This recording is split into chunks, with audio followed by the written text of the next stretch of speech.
How's going, guys? Welcome to the channel. In this video we are gonna see, what if Naruto was the guardian of Kingdom Hearts and got Harem, part 1. Huge shout out to Elemental77 for this story. If you wants to see awesome fanfiction like this, don't forget to subscribe. Now let's get into the video. Opening his eyes, Naruto saw he wasn't anywhere he recognized. Looking from where he is standing, it looked like he was on a platform of sorts, but the scenery was completely black. The platform also held a picture. The picture was of him in different clothes with a small circle of Sasuke in it, and other people that he didn't recognize.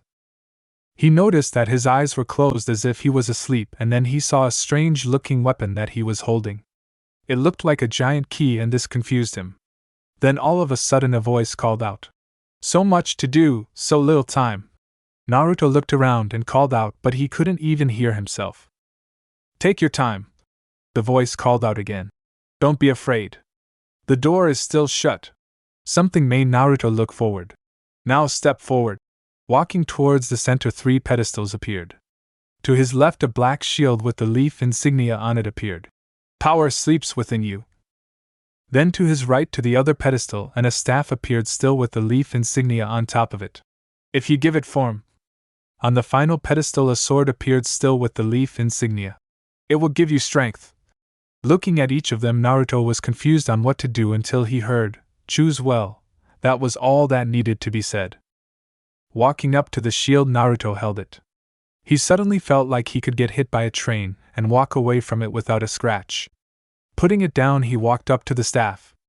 Again he felt different, but he now felt like he had an endless amount of energy. Finally walking up to the sword, he held it and felt powerful. Holding the blade, he smiled and heard the voice again. "The power of the warrior, invincible courage, the sword of destruction." Hearing this, Naruto thought it sounded a lot like him. "Is this the power you seek?" Naruto held the blade again in a more comfortable manner, making it glow and disappear. "Your path is set." Looking back, he could still see the staff and shield. "Now what will you give up in exchange?" Looking between the two, Naruto frowned in thought. Then he smirked and walked towards the staff. "The power of the mystic, inner strength, a staff of wonder and ruin. Will you give up this power?" Nodding, it then glowed and disappeared. "You have chosen the power of the warrior. You have given up the power of the mystic. Your path is now set." With that, the pedestals disappeared and everything began to shake. The platform he was on also began to shatter like glass, and then he fell.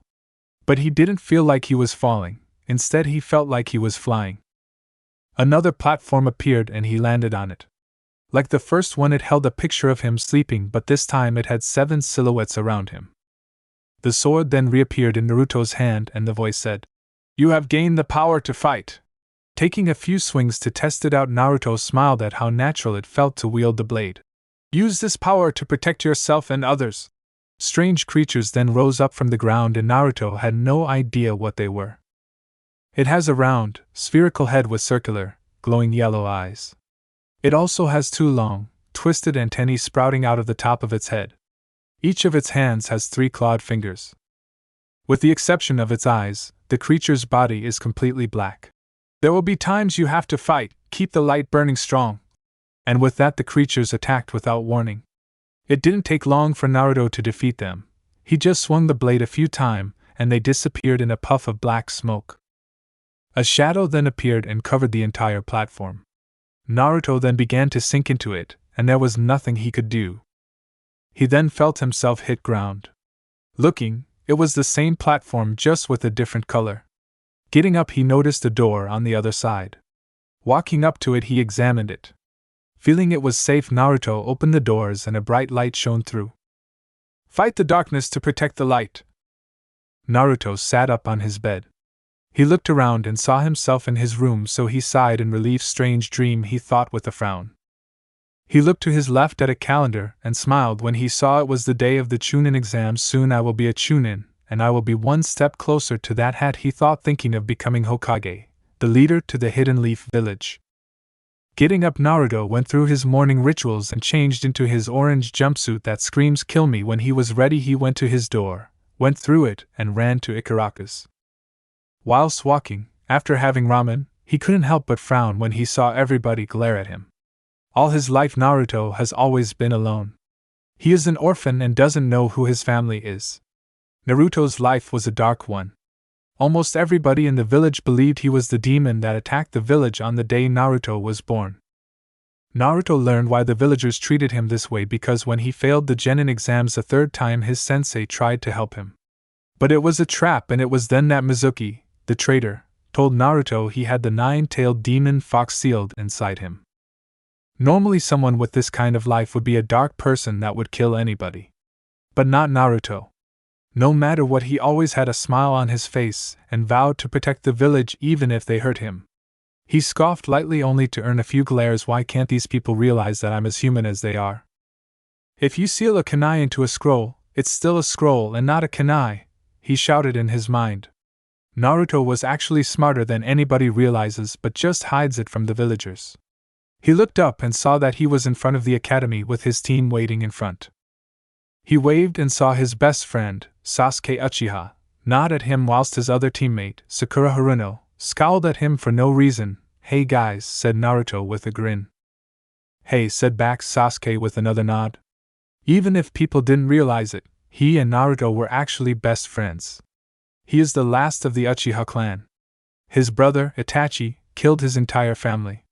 Because of this, Sasuke went into a deep depression that nobody could get him out of. That is until he met Naruto. Sasuke was just walking home one day until he saw Naruto run with a terrified look on his face. He was about to ask what happened until he saw a massive mob made of ninjas and civilians, and they were all calling him demon. Sasuke stopped them before they harmed Naruto, and he learned of Naruto's past. They were both the same. No family and a dark past. Ever since then they had been friends and trained together. Sasuke even knows about the demon inside Naruto. Surprisingly enough, he even joined in on some of Naruto's pranks. "Naruto! You almost made us late!" screeched Sakura. She was a self-centered person believing she was the only person for Sasuke. She, along with Ino, do whatever they can to be with Sasuke because they are his fangirls. Sakura hates Naruto even though he has never done anything to harm her. She mainly hates him because she thinks it will help her get closer to Sasuke. She also believes that Naruto is annoying for being in love with her even though it isn't true. Naruto never really had a crush on Sakura and only acted like he did to help fool people into thinking he was an idiot. "Hey, I'm here, aren't I?" Naruto asked back. Before Sakura could say anything, Sasuke said, "Let's go." She agreed wholeheartedly and, with a sigh from Naruto and Sasuke, they all walked in. When they entered they found a lot of people on the second floor. Both Naruto and Sasuke knew that there was a genjutsu, so they stayed quiet and walked past, even with a confused Sakura following. When they got to the classroom that they were meant to go to, they found Kakashi standing in front of the door. After a quick talk they entered and were immediately bombarded with killing intent from nearly everybody. Sakura was trembling because she wasn't used to it, even after the mission involving Zabuza. Both Naruto and Sasuke were fine because they had worse aimed at them, mainly Naruto with Sasuke nearby. The exam started and, much to Naruto's dismay, it was a written exam. It lasted for nearly an hour with people having to cheat to pass. Multiple teams failed for being caught but almost half stayed. The proctor, Ibiki, then gave the final question, which terrified a few more teams into leaving. Having enough of it, Naruto stood up and basically declared that he wouldn't give up. This stopped teams from leaving and for Ibiki to tell everyone they pass. After his story of protecting information at any cost, the second proctor burst through the window. Anko, the second proctor, told everyone to meet her at Training Ground 44 in an hour. When they got there, Naruto couldn't help but stare at the forest, or, more specifically, the darkness that was inside. "You okay?" questioned Sasuke as he pocketed a heaven scroll. Shaking his head, Naruto answered, "Yeah, just thought I saw something." The team walked to their gate and Sasuke asked, "What's wrong? You don't usually get that look unless something happened." Naruto looked at him before looking towards Sakura, who was walking in front of them. Looking back at Sasuke, he said, "A dream I had last night just has me on edge." He looked at Sasuke again and saw the look that said explained, so, with another sigh, he said, "I dreamt I landed on a platform that had a big picture of me. It showed me asleep and holding a big key, like a weapon. This voice came out of nowhere, and it mentioned a door, and that there wasn't enough time. Then 3 objects appeared. Objects? Repeated Sasuke. A sword, a shield, and a staff. It then told me choose one, so I chose the sword. Then the voice told me to give up something, so I chose the staff. Once I chose, the platform shattered and I fell to another platform. This also had the same picture of me on it, but it also had 7 silhouettes around me as well. It then mentioned something about me having the power to fight, and then the sword appeared. Suddenly these creatures came out of nowhere and I attacked them. Whilst I was fighting, the voice said something about keeping the light burning strong. Once the creatures were gone, a shadow covered the platform and it disappeared. I fell again and landed on another platform. This platform was the same as the second one but in a different color. A door was there, so I opened it. There was a bright light and the voice said to fight the darkness and protect the light. Sasuke was very interested in the dream. And then what? Then I woke up, said Naruto, causing Sasuke to nearly face fault. Good ending to the dream, he thought sarcastically with his left eye twitching. But it felt so real, said Naruto as he looked at his hand. So why do you stare at the forest then? The reason I keep looking at the forest is because I feel like there's something there watching me. I guess the dream just has me on edge, said Naruto with a shrug. Sasuke stayed quiet before saying maybe. It was then the bell went and all the gates opening. Without hesitating, every team ran straight in. When Team 7 ran inside, Naruto didn't see a pair of yellow eyes staring at him from a distance. After a half hour of running, Naruto and his team decided to take a small rest and walk for a little. Whilst walking, a sound caught their attention. That sounded like screaming, said Sakura with Naruto nodding.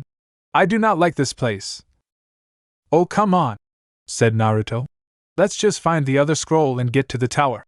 His face then looked like he ate something sour. Excuse me, I have 2, you know, he said, walking to a tree trunk. He unzipped his trousers only for Sakura to hit him over his head. Get out of here, she shouted. Not in front of me, you don't. Take it somewhere else. All right already, said Naruto, walking through a bush. Be careful, advised Sasuke.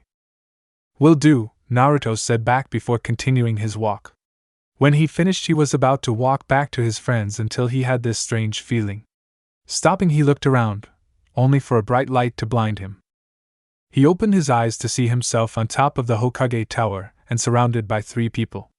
One was the Hokage who Naruto considered his grandfather and first precious person. The second person was Irika, his first teacher and his brother figure. The third and final person was Kakashi, his current sensei and other brother figure. The voice from before called out.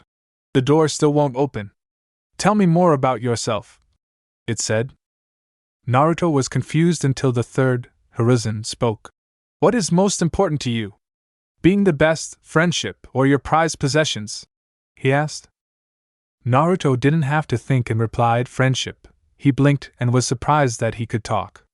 He tried talking again but couldn't. His thoughts were stopped when the Hokage chuckled. Is friendship such a big deal? Naruto furrowed his brow in confusion. He looked at Irika for an answer but got another question. What do you want out of life? He asked. To see rare sights, to broaden your horizons, or to be strong? Naruto thought for a moment before answering. To be strong. To be strong, huh? Irika questioned with a smile. Again confused, Naruto finally turned to Kakashi expecting a question, which the Jonin gave. What are you so afraid of? Naruto narrowed his eyes and tried to shout out that he wasn't afraid of anything, but Kakashi continued. Getting old, being different, or being indecisive. This made Naruto stop. Being different, he whispered. Kakashi gave an eye smile. Being different? Is that really so scary? Without realizing, Naruto walked to the edge of the tower and looked out to the village. The voice came back. You believe friendship is important. You want to be strong. You are afraid of being different, it said. Your adventure begins in the dead of night. Your road won't be easy, but a rising sun awaits your journey's end. Naruto nodded in understanding. The day you will open the door is both far off and near. The bright light appeared again, and Naruto found himself on another platform. This one held 7 silhouettes with 2 giant keys crossing each other. He took a few steps forward and those creatures appeared again. On instinct he took a stance and the sword appeared. He smiled and started fighting. Like before, they were easily defeated. Just a few strikes and they disappeared in black smoke, and his sword vanished in a flash of light.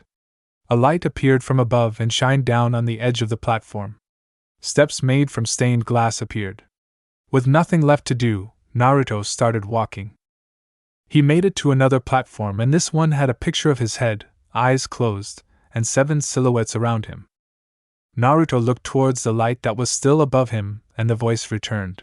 The closer you get to the light, the greater your shadow becomes. Sensing something, Naruto turned and widened his eyes when he saw his shadow rise from the ground. Don't be afraid, the voice spoke. And don't forget. The shadow rose until it became a giant that looked menacing. Naruto ran to the edge of the platform but couldn't see a way out. Steeling himself, Naruto summoned his sword and ran at the giant. Naruto struck the shadow's leg but nothing happened and Naruto had to jump away from being swatted away. The giant's fist then slammed into the ground and Naruto expected the platform to shatter but was surprised when what appeared to be a portal appeared.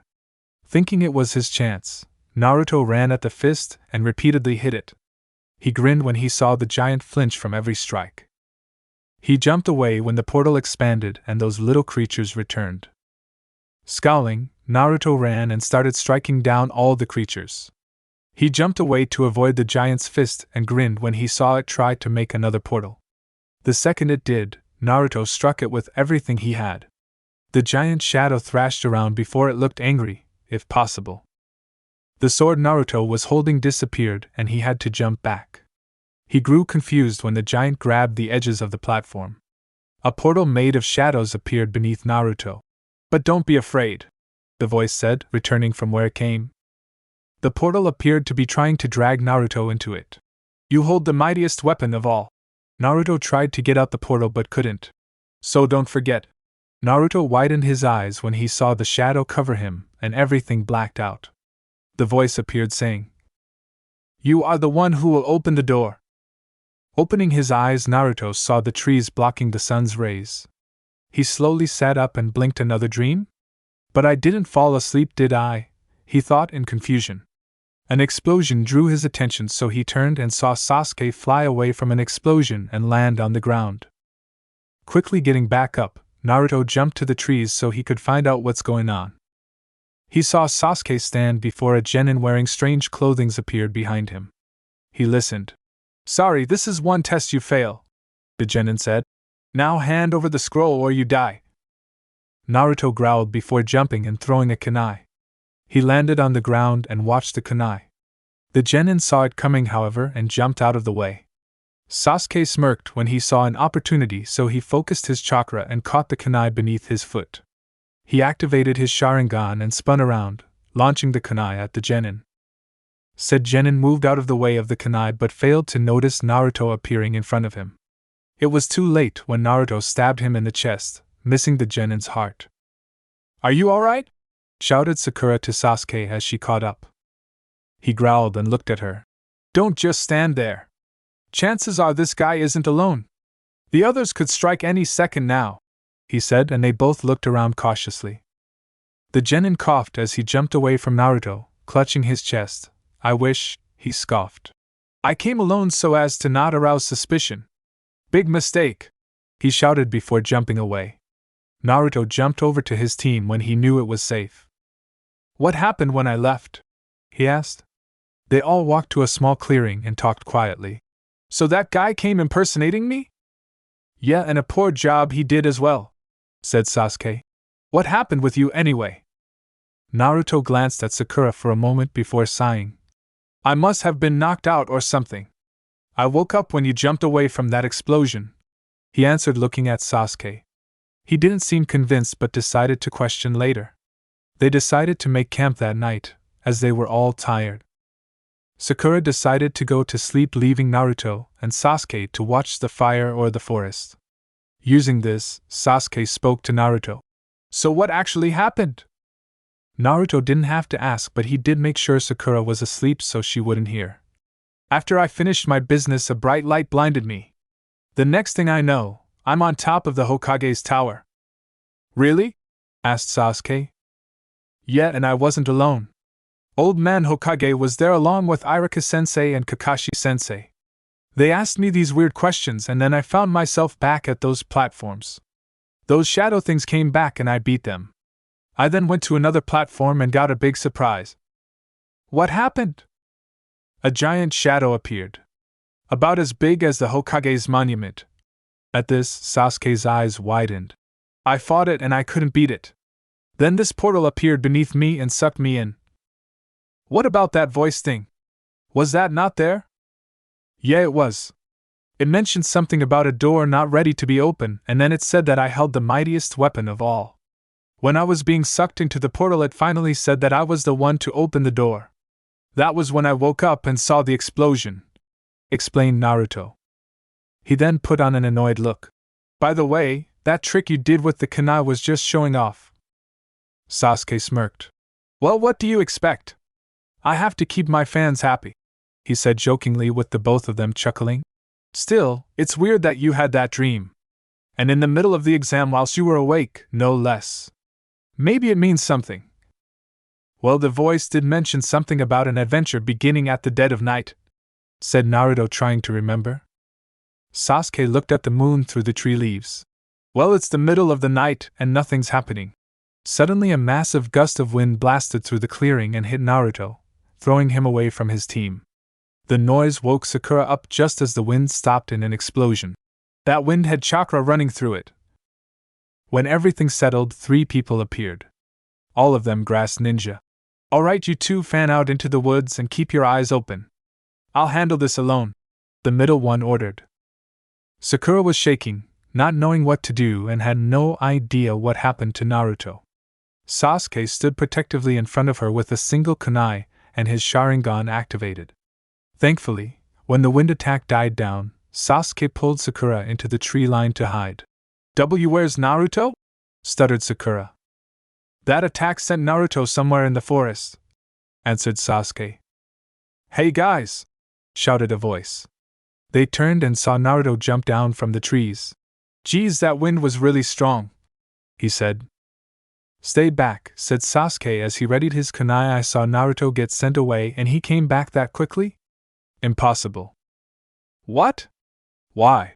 Shouted Naruto in protest. That sounds like Naruto, said Sakura with a sigh. Sasuke glared. If you are the real Naruto, then tell me what we were discussing before that wind attack caught you. Naruto blinked before grinning. We were talking about that dream I had. Give me a harder question. Smirking, Sasuke threw the kunai at Naruto, who jumped out of the way. Hey! What's the big idea? Sasuke, what are you doing? Shouted Sakura. That isn't Naruto, said Sasuke. Every time he would talk about the dreams he had, he would always make sure that you weren't going to overhear it. This Naruto just grinned and admitted it without hesitating. Naruto blinked before smiling. Not his regular smile, but an insane and pure evil smile, and then licked his lips with a long tongue, sending shivers down Sasuke and Sakura's spine. Aren't we the clever one? Said Naruto in a feminine voice. He suddenly exploded in smoke to reveal one of the grass ninja from before, and whom Sasuke guessed was the leader. Tell me, why aren't you concerned about your blonde friend? Because, answered Sasuke. He is stronger than anyone can give him credit for. The grass ninja laughed before saying, This should be fun. With Naruto. Naruto stood and stretched next to a long and deep trench. He sighed before muttering, Whoever did that is a complete ass. At least I know which way to go. He started walking along the trench, but stopped when a large shadow appeared above him. He turned and sweat dropped. Big snake, he said. I'm running. He didn't even make it a step before being swallowed whole. This is so wrong, shouted Naruto from within. Before he was eaten, he never saw the slight purple glow that the snake had in its eyes. With Sasuke and the others. The grass ninja took out her earth scroll and said, You'd love to get your hands on this earth scroll, wouldn't you? It would go so nicely with your heaven scroll. She then did something that no one was expecting. She swallowed it like a snake. Well, when this is all over, one of us will have both scrolls. Both Sasuke and Sakura gasped when they saw the ninja touch her snake-like eye. And the other will be dead. Suddenly it felt as if death was killing them both over and over. It stopped, and they heard their own hearts beating their chests. Sakura fell to her knees, paralyzed, and Sasuke just fell over. Is this a genjutsu? Sasuke thought before puking on the ground. He tried to get up but only fell over again. No, it was different. It was killing intent. He looked at Sakura, who was shaking. She's got it worse than me. He then looked at the ninja. We have to get out of here. She's death. With Naruto. As the giant snake slithered through the forest, Naruto shouted, "Let me out of here!" He tried to cut his way out, but everything was too slippery, so his kunai didn't work. Naruto growled before getting an idea. He moved his arms, but before he could do anything, he started slipping further into the snake. With Sasuke and the others. The grass ninja laughed. "You're paralyzed with fear," she said. Sasuke started to shake as he thought, what is wrong with me? I have to get out of here with Sakura. Move, come on, move. He looked to his hand and saw it slowly moving towards his kunai pouch. That's it. Yes, he thought as he grabbed a kunai. He then began to stand up. Even if it's a little, I have to move. Very good, commented the woman. Now what happens? She asked as she walked forward. Sasuke's eyes widened when he found he couldn't move. It's no use. I can't move. As the woman walked, she took out 2 kunais. Don't worry, she said. I'll make it quick. But I don't have to tell you that, do I? You've seen it with your own eyes. She eventually stopped and brought her arm back, preparing to throw. I expected you to be more of a challenge. How disappointing, she said before throwing both kunai. With Naruto. When he stopped sliding down the snake's innards, Naruto made a hand sign. He then shouted, Shadow Clone Jutsu! The snake started to expand from the amount of clones until it was too much, and it exploded. Nearly 100 Narutos were thrown about until everything stopped and allowed him to take a small breather. All the clones dispelled, as Naruto said. Well, now that that's taken care of, I should go find the others. He then ran in the direction he believed his team were in. What he didn't notice, though, was that a symbol appeared on the dead snake's head. It glowed purple before the snake dissolved into black smoke. As he was running, Naruto was thinking it was strange how that wind attack hit me, sent me away, and then a giant snake ate me. All in 5 minutes. Either the universe hates me, something happened and I deserve that, or it was planned. As he was thinking, he did not expect to run into someone. They both flew and the person landed on a soft bit of grass whilst Naruto hit a tree. Okay, he groaned. The universe hates me. Ow, he heard a female voice say. Turning his head, his breath hitched in his throat. There was a girl in front of him, a very beautiful girl in Naruto's opinion. She had shoulder-length auburn hair and blue eyes. Why did you run into me? She asked in annoyance as she looked at him. Sorry? He said with a chuckle as he rubbed the back of his head. Yeah, well, you should be, she said, standing up and dusting herself off. She then looked around. Where am I? You don't know? He asked, and she shook her head. We're in the forest of death for the chunin exams. Chunin exams? What's that? You're not from around here, are you? No, I am not, she said with a huff. I'm from. She then looked confused. Where am I from? She whispered. Naruto looked at her in concern before smiling. My name's Naruto, what's yours? She looked at him, and then smiled. Kyrie, it's nice to meet you. So what's a chunin exam? Well, let me ask you this first.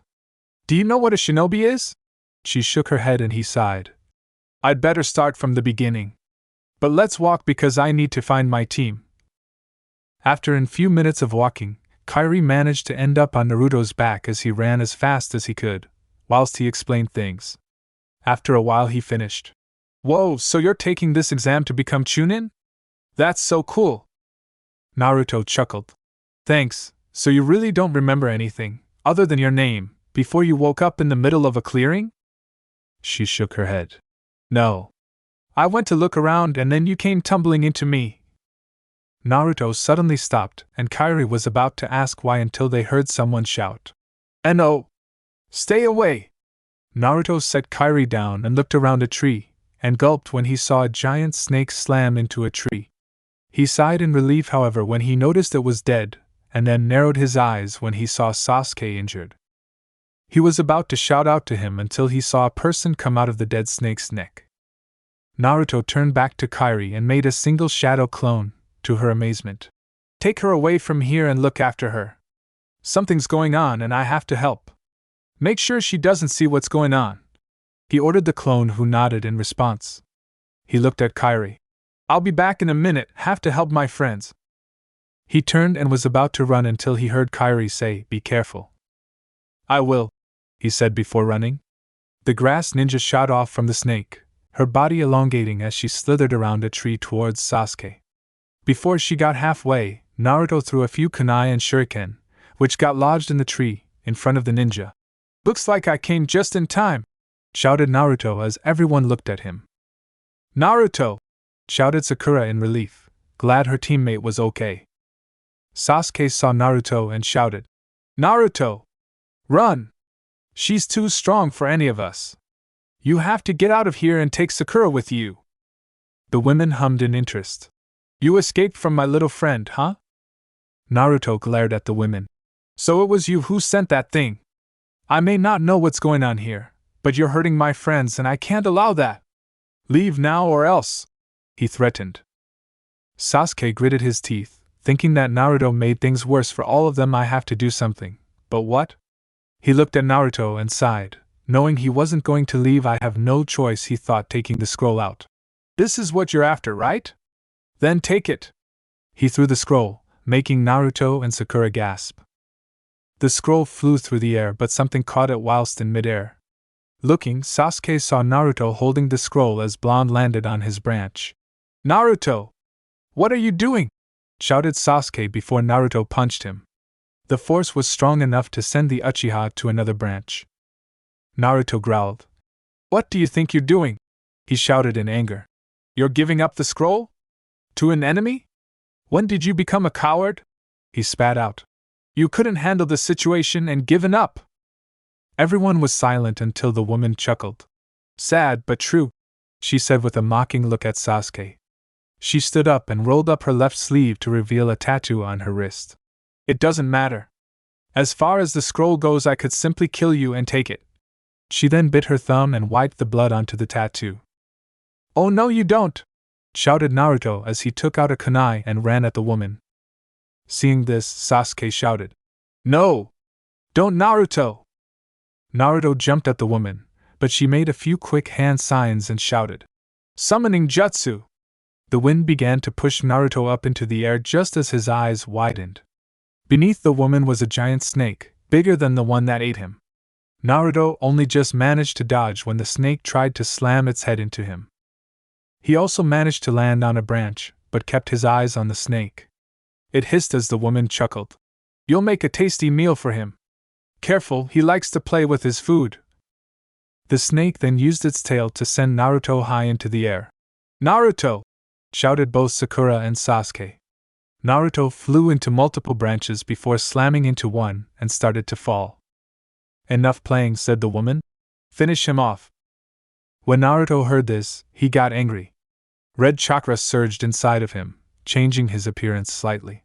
His hair became wilder as his whisker marks deepened and his nails becoming claws. When he was level with the snake's head, he opened his eyes to reveal red eyes with black slits. "Take this!" he shouted before twisting in the air and drop-kicking the snake. The force shook the snake and woman, making her look at him in surprise and shock. "But how?" she whispered. "It's impossible." Naruto then neared the snake's head again and gave a barrage of punches to its nose. Sakura couldn't help but whisper in awe. "Look at him! He's gone nuts! Where did he get that kind of power all of a sudden?" Naruto continued punching until the snake flicked Naruto away. He hit a tree but jumped back at the snake. The woman smirked and then blew a ball of fire at Naruto, which engulfed him. He dropped and slammed into more branches.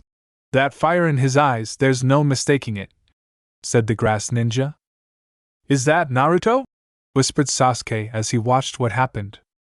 "Oh, things are getting very interesting," thought the woman, Now then, she said, looking at Sasuke. Let's see how well you'll do, Sasuke. The snake flew at Sasuke, destroying all the branches in its path. Sasuke could do nothing as it neared. Sasuke! Shouted Sakura, but he didn't hear. He shouted in surprise and closed his eyes, but nothing happened. He opened them, and then widened them in shock. In front of him was Naruto holding back the snake with 2 kunais buried into the snake's head. You're not hurt, are you? Panted Naruto, scaredy cat. He lifted his head and Sasuke gasped when he saw red eyes. Naruto, thought Sasuke before remembering that he said the exact same thing to Naruto on their first C-ranked mission. Naruto glared and said, Look at you, standing there scared like a frozen rabbit. No, where's the Sasuke who would say that he was an Uchiha and not act like a coward? Before Sasuke could do anything, a long tongue wrapped around Naruto's torso and lifted him up to the woman. Hey! Let me go! This is sick! Extraordinary, so the 9-tailed brat stills lives, thought the woman as she made a hand sign. I see, she said as 5 burning purple symbols appeared on her left hand fingertips. When your anger is roused, some of the 9-tailed fox's chakra is released. Naruto's eyes widened when she mentioned the tailed beasts. What an interesting childhood you must have had. Her tongue then lifted Naruto's top until it revealed his seal. She looked at it for a moment before bringing her arm back and slamming it onto the seal. 5-pronged seal. Naruto screamed in pain and agony, as he didn't know what was happening to him. The woman brought her arm back to show that a new seal was placed around Naruto's original. The chakra that surged throughout Naruto's system then began to recede back into the seal. His appearance returned to normal as he fell unconscious. The grass ninja took the scroll away from Naruto and then threw him away, seeing no more use from him. Sakura acted quickly and threw a kunai that caught Naruto's top and hung him on a tree. With the clone and Kyrie. When Naruto left, the clone took Kyrie in the opposite direction. When safe, they began to talk and got to know each other. Even though Kyrie doesn't remember anything before waking up in the forest clearing, she somehow remembered what she liked and disliked and how she wanted to visit other worlds. They became fast friends and the clone even told her about his latest dreams, but suddenly the clone began to scream in pain. Kyrie didn't know what to do and ran in the direction she thought Naruto was in when the clone expelled. She didn't know why, but she knew that something happened to Naruto. Kyrie was not very fast, and it took her a while to get to different trees, so by the time she made it to where she thought Naruto was, she saw a boy wearing blue jump away from a woman. Whilst in the air, he multiple shurikens, and because of where she was standing, Kyrie saw thin wires attached to the weapons. Sasuke landed on a branch and pulled the wires, making the shurikens fly around and bind the grass ninja to the tree she was standing on. He went through a set of hand signs and shouted, Let me show you what Naruto helped me learn! Kyrie's eyes widened when she heard this. Fire style, dragon flame jutsu! To Kyrie's astonishment, the boy looked like he was engulfed in flames before it shot off towards the woman whilst traveling across the wires. Kyrie shut her eyes and covered her ears when the woman's scream pierced the air. He did it! Shouted a voice that made Kyrie look around. Her eyes landed on Naruto's unconscious form and she widened them, before running towards him. She stood at the end of a branch but nowhere near Naruto. The sound of another person screaming took Kyrie's attention away. She looked and saw the other boy struggling to move along with a pink-haired girl. She looked across from them and saw the woman that was burned alive burn a scroll. She couldn't hear the conversation they were having but furrowed her brows in confusion when she saw the woman make a hand sign. Kyrie nearly screamed when she saw the woman extend her neck and bite down onto the boys. The woman then disappeared and the boy screamed out in pain before falling unconscious. After a while, Kyrie saw the pink-haired girl climb down the tree with the boy's arm over her shoulders. The second the girl saw Kyrie, she jumped back and held a sharp-looking weapon. Stay back! She shouted, scared in case Kyrie was going to kill them. Kyrie put her arms up to show that she wasn't a threat. I am not going to hurt any of you, she stuttered out. I'm not a shinobi.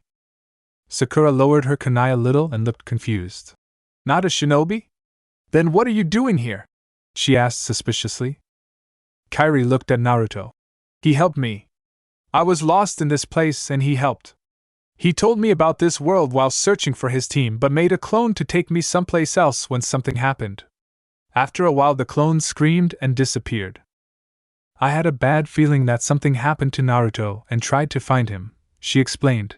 I got here when that guy you're holding burned that woman. Sakura stared at the girl for a moment before sighing. Okay, I'll believe you for now, she said before walking over. My name is Sakura and I'm one of Naruto's teammates. Kyrie gave a relieved sigh, thankful that Sakura trusted her, or at least for now. My name is Kyrie. She looked at Naruto. How are we to get him down?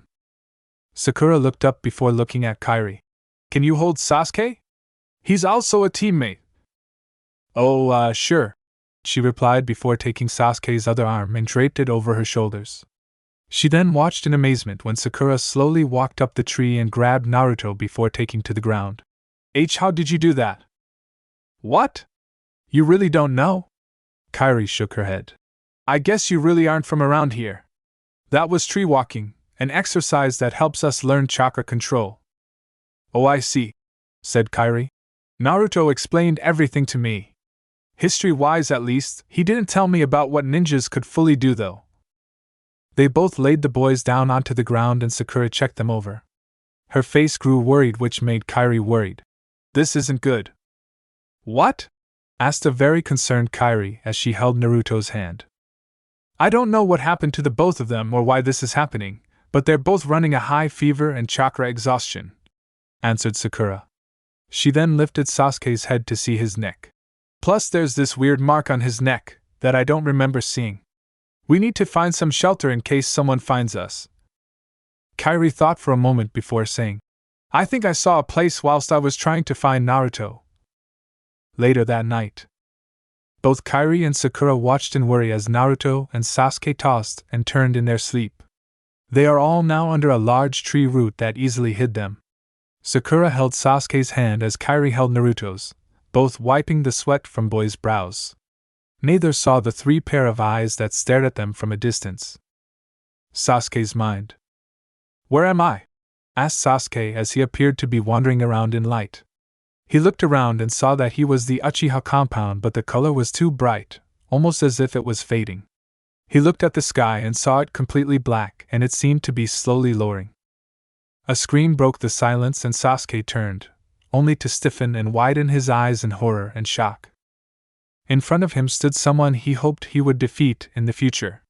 The person that ruined his life and caused him so much pain.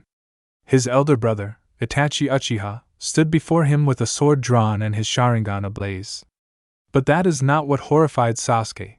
It was the woman at his brother's feet.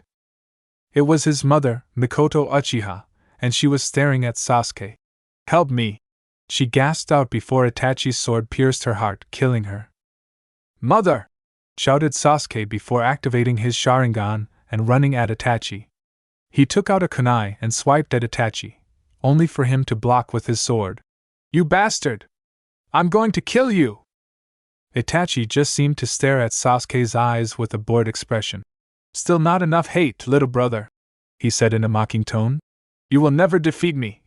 Sasuke just roared before jumping back and using a fireball jutsu.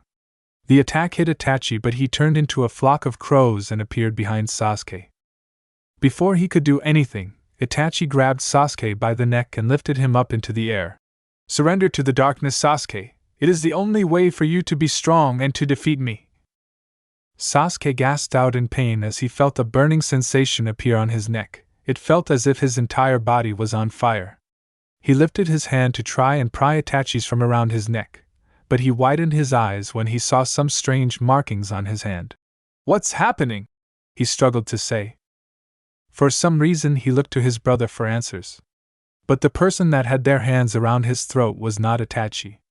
In fact, Sasuke didn't even know who it was. The person had tan skin, orange eyes, and long white hair. Your heart now belongs to darkness. With Sakura and Kyrie. It was now the middle of the day, and a lot has happened. 3 sound genin surrounded Sakura. Kyrie stayed behind in the tree, but she saw everything that happened. Sakura looked beat up and her hair was cut to shoulder length. You could also see that it was scattered around on the ground. A boy wearing green spandex lay on the ground looking drunk, but he actually got an injury that made him lose his sense of balance. Everybody suddenly froze when they felt a large pressure appear out of nowhere. They looked and saw purple chakra surround Sasuke as he stood, markings all over his body. He looked at Kyrie for a moment before looking at Sakura. "Who did this to you?" he demanded with his Sharingan flaring. She didn't answer, but the spiky-haired sound ninja stood up with a smirk. "I did, so what are you going to do about it?" The mummy-looking genin widened his eyes and warned the other. "Zaka! Stop! He's got dash!" But the now-known Zaka ignored him and said, "Are you just going to stand there? Or fight?" Sasuke grinned, which unsettled almost everybody. "No, I'm not going to fight you. I'm going to kill you." With that, he shot off towards Zaku at an unnatural speed and began the brutal fight. Naruto's mind. "Where am I?" asked Naruto to no one as he looked around. All around him was darkness, but he could still see. He could tell he was in his mindscape, which was a sewer, but didn't know why it was like this or why the water was bright white. He walked down the hallway and came across a large room. At the end was a large cage with a slip of paper on. It had the kanji for seal on it. Naruto knew it was where the Kyrie resided but grew confused when he saw nothing inside. He stepped towards it but jumped back when a bright light filled the cage. Somehow none of the light got outside of the cage and it didn't blind Naruto. For some reason though, a door appeared in place of the seal. Naruto approached it but stopped when he heard a noise. Turning around, he saw a shadow move across the room. "Who's there?" called out Naruto. The shadow came out and Naruto saw it was a person wearing a brown robe.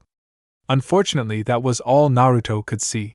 "I've come to see the door to this world," the person said in a deep voice. "What?" asked Naruto in confusion. "This world is connected," said the man. "What are you talking about?" asked Naruto, getting annoyed at how the person wasn't answering his questions. The man just continued talking, however. "Tied to the darkness, soon to be completely eclipsed." Naruto was now getting angry. "If you're not going to answer my questions, then get the hell out of here. How did you even get here in the first place?" The man seemed to stare at Naruto before looking at the door.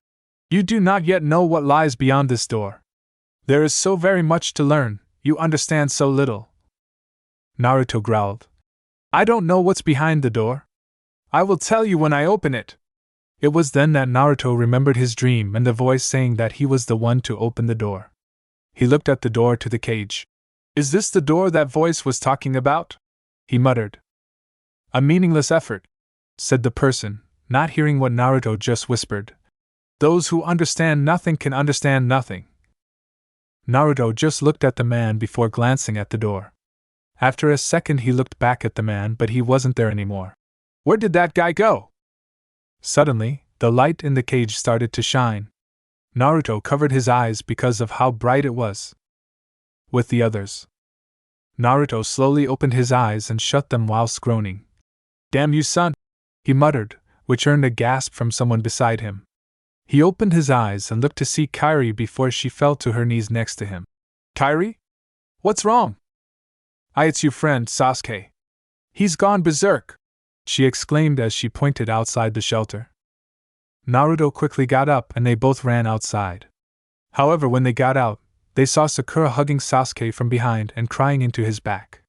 He just stood there, not moving. Around them was Team Asuma, and they all looked concerned and on guard. "What happened while I was asleep?" he asked, which broke the silence. For half an hour, both teams talked along with Kyrie. Ino sorted out Sakura's hair whilst they all asked what happened. Sakura explained that the three sound genin found them and were ordered to kill Sasuke. They learned that Orochimaru ordered the attack and Shikamaru explained who the person was, after getting over his shock. Sakura then told everyone how Sasuke woke up with strange marking covering him and how he beat that Saku up. After that, Team Asuma left. Naruto looked at Sasuke. "Do you want to tell us what happened?" he asked. Sasuke had a troubled look. I don't know. All I can remember is that after that Orochimaru bit me, I had a weird nightmare. But I can only remember me being in the light before something happened and everything was then in darkness. That's when I woke up wanting to destroy something. That's weird, muttered Naruto, which gained looks. He sighed before saying, I'll explain later. Right now I think we should get some rest. We are all tired and it's getting dark. They all nodded and went inside the tree again. That night, after a few hours, Naruto woke up with a groan and stepped out. He stretched before looking back and saw that both Sasuke and Kyrie weren't inside. He was confused and decided to go look for them. He knew that they became fast friends, strange as it sounds, so he figured they were just walking around. He walked for some time before looking at the clouds and muttered, Great a storm, better find them fast. He broke into a run and eventually came across a clearing. He looked around before sensing something. He turned and widened his eyes when he saw the same creatures from his dreams appear. Without thinking, he took out a kunai and tried to attack. Keyword try. No matter what Naruto did, he could not hurt any of the creatures. Growling, he held the kunai and ran through them and into the forest. He kept running before coming out into another clearing.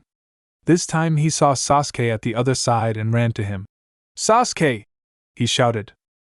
The Uchiha didn't move and Naruto shouted, Where's Kyrie? I thought she was with you. The door, began Sasuke, has opened. What? Asked Naruto in confusion. The door has opened, Naruto, shouted Sasuke as he turned. Now we can leave this place. We can go to other worlds like Kyrie wanted. What are you talking about? Shouted Naruto. We have to find Kyrie. Kyrie's coming with us, shouted Sasuke. Once we step through, we might not be able to come back. We may never see our friends again. You can never see the villagers glare towards you again. There's no turning back. Sasuke looked up towards the sky. But this may be our only chance. We can't let fear stop us. I'm not afraid of the darkness. Sasuke then outstretched his hand, as the heart-shaped symbol on his neck pulsed and glowed a dull purple. Sasuke, muttered Naruto before a shadow portal appeared beneath Sasuke. He slowly started to sink, and showed no sign of struggle. Naruto ran towards him but suddenly stopped when another shadow portal appeared beneath him. He tried to get out but couldn't, so he tried to grab Sasuke's hand. Unfortunately, they were sinking too fast and Naruto couldn't reach. Eventually the shadow covered the both of them, and there was nothing Naruto could do. Suddenly, when all hope was lost, a bright light appeared around Naruto. He closed his eyes because of the brightness, and then opened them to find himself in the forest clearing. He felt something in his right hand, so he looked. His eyes widened in surprise when he saw he was holding a giant weapon that was shaped like a key. He swiped the air a couple of times before smiling, happy that it felt right. Keyblade, whispered the voice form within his mind. More creatures appeared around Naruto and he smiled, taking a stance. They charged at him and he attacked, killing one in a single blow. In no time they were all defeated and disappeared in black smoke. Seeing no more, Naruto ran through the forest, attacking all the creatures that appeared. Whilst running, he never noticed that the scenery was slowly changing from a forest to a sewer. By the time he noticed, he was already at the cage where the Kyrie resided. He looked around and saw Kyrie in front of the door, not noticing that the keyblade disappeared from his grasp. Kyrie! He shouted. She slowly turned around, looking tired and weak. Naruto, she said weakly before outstretching her hand. Naruto ran and managed to graze her palm before the door, behind Kyrie, opened to reveal darkness. The force threw Naruto back, but he landed on his feet. He looked at Kyrie and saw she flying towards him. He tried to catch her, but she disappeared before he could. Before Naruto could do anything, the darkness got stronger, and he was suddenly flung away. He landed in a clearing and noticed that the forest looked destroyed. Nearly everything looked like it was being sucked into the sky, which Naruto saw was purple. Getting a dangerous feeling, he turned and stumbled back when he saw the giant shadow creature from his dreams. Without realizing, Naruto summoned the keyblade in a small flash of light. It was the same fight from his dream. Naruto had to wait for the giant's arms to attack. It was more difficult, however, when it summoned the small shadow creatures. Even though they were easy to kill, Naruto was not expecting for the giant to create a large energy ball. It exploded and smaller version began to fall from the sky, and Naruto had the decent sense to avoid them, especially when he saw it damage the ground. The fight was difficult, but Naruto only just managed to defeat it. The wind got faster, and Naruto looked up. He saw a giant-looking portal in the sky and also saw that everything was being dragged towards it, even the giant was sucked into it. Naruto had to hold on when the current got stronger, which started to lift him up. He couldn't hold on as he was then sucked into the portal, not knowing where he was going or what was happening. Traverse town. Two people entered the town along with a small creature. One has brown hair, which covered his left eye, and the other has long spiky black hair with dark eyes. The creature was a small orange toad that was wearing a dark blue vest. As they walked, the one in blue scowled. "Where's that key?" The spiky-haired one sighed. "Izumo, shut up. We'll find it soon." "You shut up, Kotetsu!" shouted Izumo. A tick mark appeared on the toad. "The both of you shut up!" Izumo and Kotetsu looked at each other before sighing. "Sorry, Gamakichi," they both said. "Good, now let's find the key like the king wanted us to," said Gamakichi as he hopped away. "So where do you think it could be?" asked Izumo. Kotetsu rubbed his chin and thought for a moment before saying, "Hey, maybe we should find Ash and the others. They might know something." They continued walking and walked to the right of a building, until Kotetsu noticed Gamakichi going to the left. "Hey, Izumo. Shouldn't we follow Dash?" "I know what I'm doing," said Izumo without looking. Kotetsu sighed before following after. Gamakichi hopped into an alley and looked around carefully. He saw some barrels and sensed something behind it. He hopped over and blinked in surprise when he saw Naruto leaning against the wall. Unconscious, "This kid looks familiar," thought Gamakichi. "I should probably wake him up." Seeing how he is the one the king is looking for, with that thought, he hopped onto Naruto's lap and squirted some water onto his face. Naruto instantly woke up while sputtering. "What?" he asked in a tired voice as he wiped the water away from his eyes. He blinked a few times and groaned. "What a dream!" he said before Gamakichi slapped him. "Ow!" he shouted, now fully awake.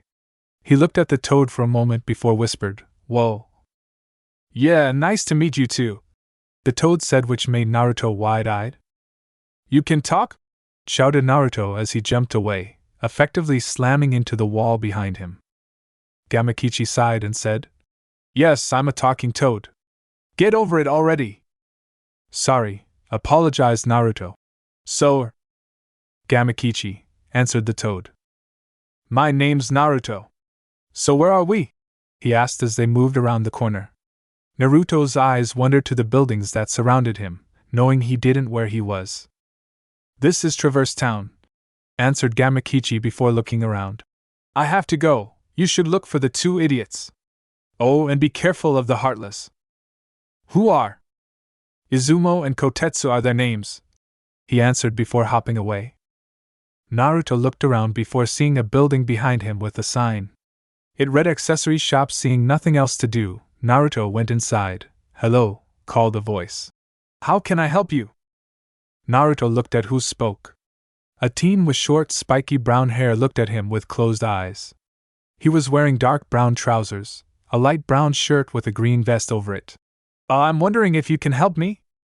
"Why, yes, of course. My name is Brock. Yours is?" "Naruto Uzumaki." "What do you need help with? You do seem lost." Naruto looked sheepish as he rubbed the back of his head. "Yeah, I kind of am lost.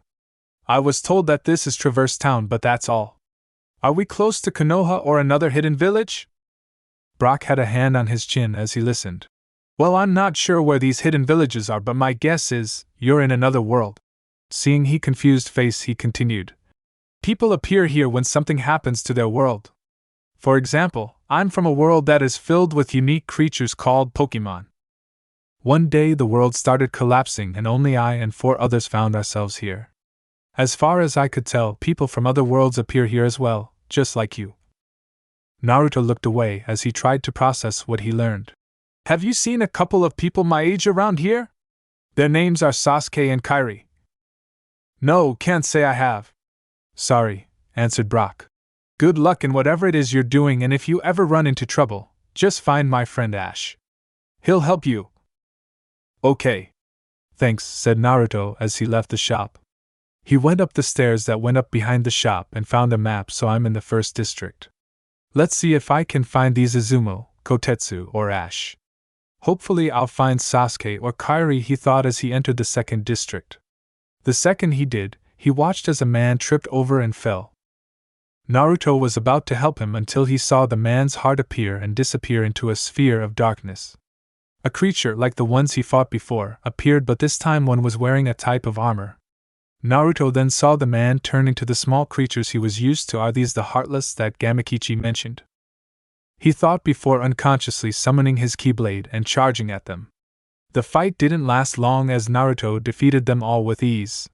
He then looked around and noticed a hotel. Maybe they have the people I was told to look for, he thought as he entered the building. The second he went inside, Izumo and Kotetsu appeared coming from the first district. Doesn't look like he's here, commented Kotetsu.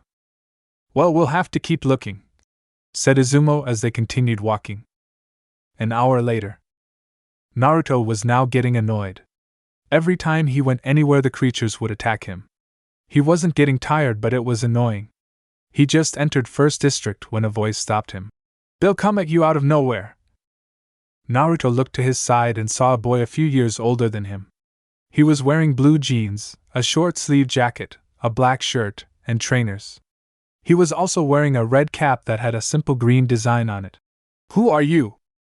And they'll keep coming at you, as long as you continue to wield the keyblade, said the boy as he pointed at Naruto's weapon. The boy then looked confused. But why would it choose a kid like you? Hey! What's that supposed to mean? We're nearly the same age, shouted Naruto. The boy shook his head. Doesn't matter. Have you seen my Pikachu around here?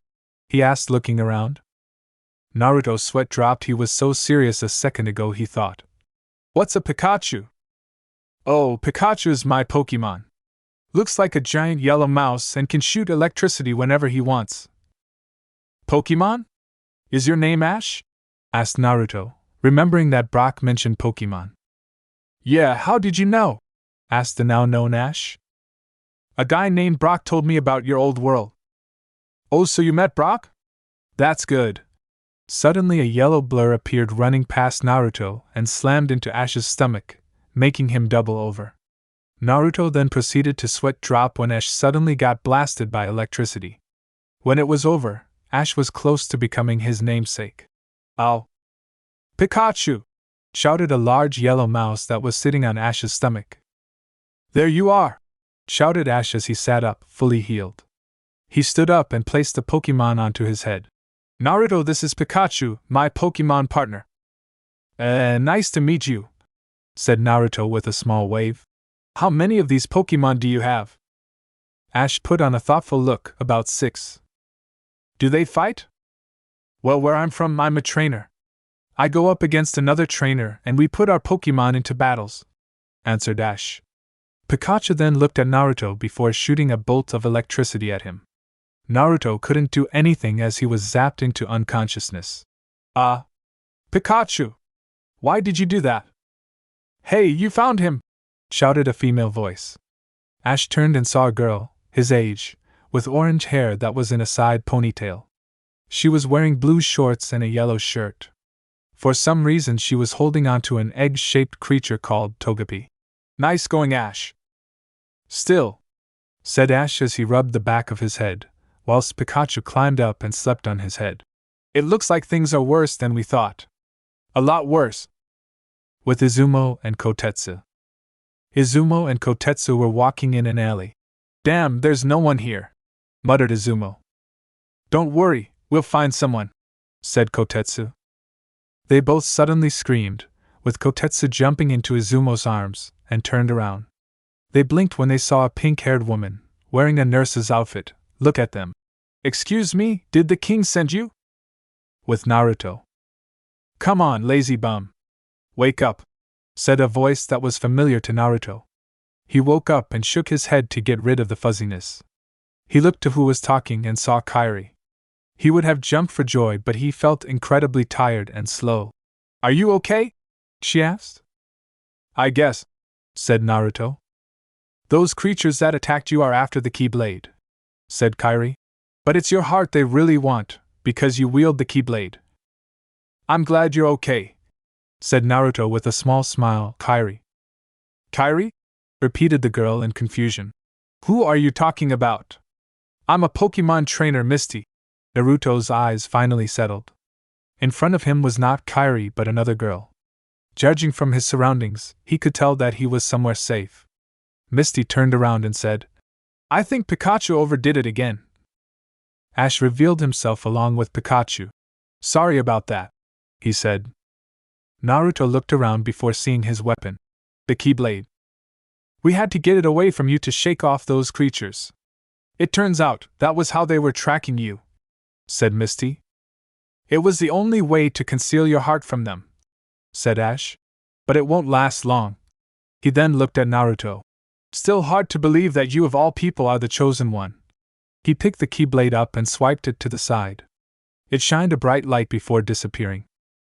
It then reappeared in Naruto's hand, in another bright light. Well, I suppose beggars can't be choosers. Naruto's left eye started twitching as he had a tick mark on his head. Okay, first of all, stop insulting me before you get hurt, threatened Naruto. Second of all, can you please tell me what's happening? None of this is making any sense. With Izumo and Kotetsu.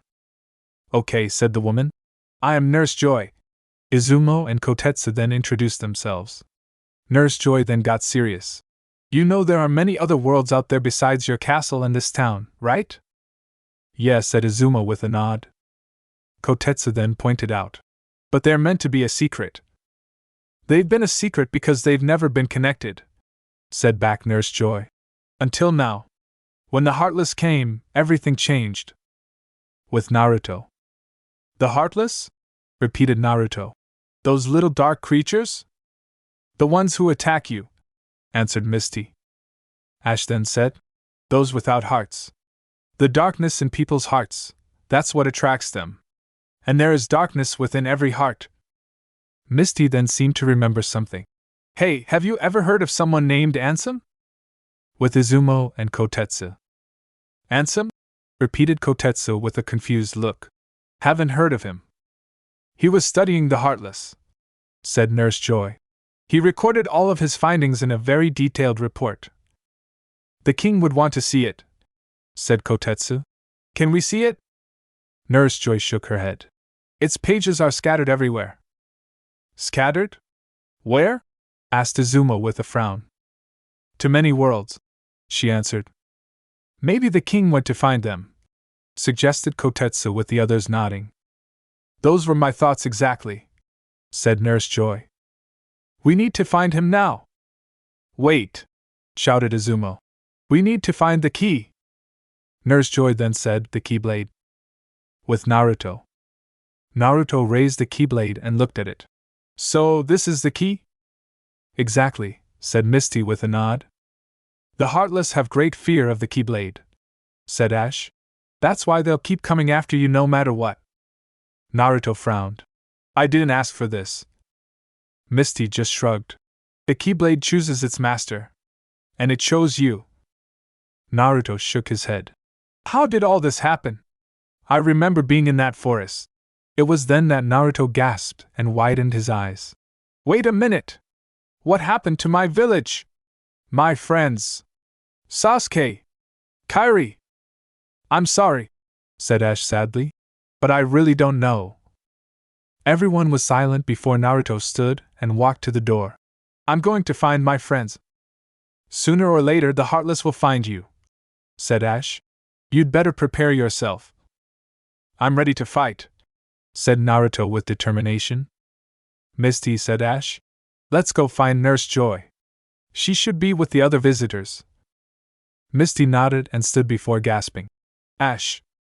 A Heartless appeared in the middle of the room. Misty! Get out of here!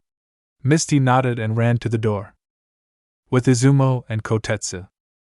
A noise was heard behind a door. Seeing how he was closest, Izumo went to go and open it. Only for it to open and slam into him, and into a wall. Misty? Questioned Nurse Joy as Misty ran into the room. Naruto. Naruto! Let's go! Shouted Ash before they both jumped out of the window, following the Heartless that jumped first. No one noticed the door move and for Izumo to slide down the wall in pain and for Kotetsu to laugh his arse off. We need to find the leader! Shouted Ash as he ran past some Heartless. Naruto nodded as he took down a Heartless before running after the Pokemon trainer and into the second district. Once there, Naruto had to jump to the side to avoid an attack from a Heartless. He jumped towards it, and Naruto took it out in one swipe before running to the door that will take him to the third district. As he stood, staring the strangely empty district, Naruto knew that it was a trap. He walked down until he was in the middle of the courtyard. The balcony door on the hotel opened to reveal Izumo and Kotetsu. They ran and slammed the door. As Izumo held it closed, Kotetsu heard a noise. You hear something? He whispered. Izumo didn't hear him, as he was too busy making sure that no one was behind the door. Kotetsu walked to the edge of the balcony and saw a blonde-haired boy walk into the center of the courtyard. He was about to count it as nothing until he saw the key-shaped weapon in the boy's grasp. Izumo? Heartless! Shouted Izumo as he jumped next to Kotetsu. Both looked to see two Heartless appear from a portal. Soldiers! There are more than we thought, growled Kotetsu as a shield appeared in his hands. It was simple with a circular shape and also had a leaf insignia on it. Let's get them! Shouted Izumo, pointing a staff at the Heartless. The staff was as tall as Izumo was and had a wizard hat on top. A leaf insignia was on the bottom part and looked sharp. The next second the Heartless attacked and blew Izumo and Kotetsu from the balcony. What's that noise? Asked Naruto out loud as he heard screaming. He looked up and had no time to avoid two bodies slamming him into the ground. Izumo and Kotetsu groaned and shook their heads before sitting up. They looked at each other before looking at who they landed on. They then looked at the keyblade and gasped. The key! They shouted in unison. Before any more could be said, the ground seemed to shake. Naruto, Izumo, and Kotetsu all stood and readied their weapons as all the exits were blocked. A small army of Heartless then appeared, surrounding them. Without saying anything, Naruto shot forward and took out a Heartless in one swipe. Another was about to slam into him until Kotetsu appeared behind him and knocked the Heartless away. Thanks! Shouted Naruto as he blocked an attack. No problem! Shouted back Kotetsu. Naruto grunted as another one of his attacks was blocked. Whatever these things are, they're a lot better than the first type I fought, he thought before jumping over the soldier, flipped backwards and slashed the Heartless away. He then looked at the two people who fell onto him. They are both shinobi, no doubt about that. That one with the shide is more taijutsu and the one with the staff is more ninjutsu. I don't remember ever seeing them around the village, but they do have the leaf symbol. He was cut from his thoughts when he had to duck from another attack. It didn't take long until all the Heartless soldiers were defeated. They looked around to make sure there were no more before they each sensed something falling from the sky. They all looked up and saw a giant set of armor hit the ground. It all bounced from the ground and connected together as the helmet slammed into it, completing the armor. Naruto gazed at the new Heartless and saw it had different colors on it as well as the Heartless symbol on its chest. The armor took a stance as its arms spun around, preparing to attack. This is going to be annoying, commented Naruto with both Izumo and Kotetsu nodding in agreement. The three separated and attacked different limbs. Izumo went for the armor's left foot whilst Kotetsu went for the right foot. Naruto created a clone and both went for the arms. Naruto looked at the clone's weapon, expecting to see his keyblade, but the one he was holding was completely black. They all started attacking the limbs until the armor's arms suddenly started spinning at high speeds. They all jumped back, but the clone wasn't fast enough as it was slashed. The clone dispelled and Naruto cursed before blocking its boot from stomping on him. Damn, these things are tough, said Izumo as he used a fire spell, blasting the other boot away. Kotetsu ran at an arm and rammed it with his shield, making it fly into a wall. It was about to attack again until Naruto jumped at it and spun, slashing at it multiple times. Thankfully, instead of it just bouncing away, it exploded and disappeared. Finally! Shouted Naruto as he jumped up into the air before being swatted away by the other arm. Don't let your guard down! shouted Kotetsu as Izumo swiped at the armor's boot. Blizzard! Izumo shouted before ice shot off from his staff and destroyed the boot. 2 down, 2 to go. 3! Shouted Naruto. We need to kill its body as well. Hey kid! You deal with the body and we'll get the last arm and boot! Kotetsu shouted as he blocked a boot's stomp. Fine. Naruto jumped over an arm swipe and he then ran at the boy that tried to move away. Don't run away, or float away, I guess, he added when he saw it with no feet. Naruto shook his head before jumping at it and made a 5-move combo that knocked the body away. As the body was thrown away, Naruto looked to the rest of the armor's limbs. He noticed that the arm and boot were no more and that the 2 guys were now running in his direction. I doubt that this thing can take any more hits, said Naruto when they got close enough. Then let's end this, shouted Kotetsu. Naruto, Izumo, and Kotetsu then all ran at the armor. Izumo jumped onto Kotetsu's shield, that he aimed directly above him, and jumped far into the air. He then aimed the bottom of his staff and slashed downward, making the armor take heavy damage. Kotetsu then ran at it and hit it with his shield with all his strength, making it fly up a few meters. Naruto then ran as fast as he could and jumped at it. He spun around and stabbed the armor in the middle of its crest. Everyone stopped when they saw the armor begin to shake violently. Then the armor's head fell and a bright light came from inside the body. Naruto watched in amazement as a heart floated away before the armor disappeared in a bright light. A few minutes later. So you guys are Izumo and Kotetsu, shouted Naruto with a smile. And you've both been looking for me? They, too, have been looking for the keyblade wielder, said Ash as he and Misty walked up to them. Kotetsu then had a thought. Hey Naruto, why don't you join us? We can go to other worlds on our vessel. Naruto looked thoughtful and whispered. I wonder if I could find Sasuke and Kyrie. We can help you find them, said Izumo. Kotetsu leaned over and whispered. Are you sure? Might as well, said Izumo as he shrugged. But we need him to come with us to find the king. Misty went up to Naruto. You should go. Ash nodded from behind as Pikachu hopped onto Naruto's shoulders. Especially if you want to find your friends. Naruto stayed silent before smiling. Okay, why not? I'll go with you guys. He then had an idea. Why don't we introduce ourselves? I don't think that you guys landing on me was a good way, he clarified when he saw the confused looks. Okay, said Izumo. My name is Izumo Kamizuki. And I'm Kotetsu Higane. Naruto smiled as he shook their hands. The name's Naruto Uzumaki, he said with a smile as his eyes closed. Just as they closed, he never saw the Izumo and Kotetsu widen theirs before narrowing. In another world, 8 figures surrounded a table, but the entire room was covered in darkness. That little squirt took down that Heartless. Who would have thought? Said one of the figures. Such is the power of the keyblade. The child's strength is not his own. Why don't we turn him into a Heartless? That will settle things quickly enough. And the brat's friends are the king's lackeys. The keyblade has chosen him, said a voice that silenced everyone.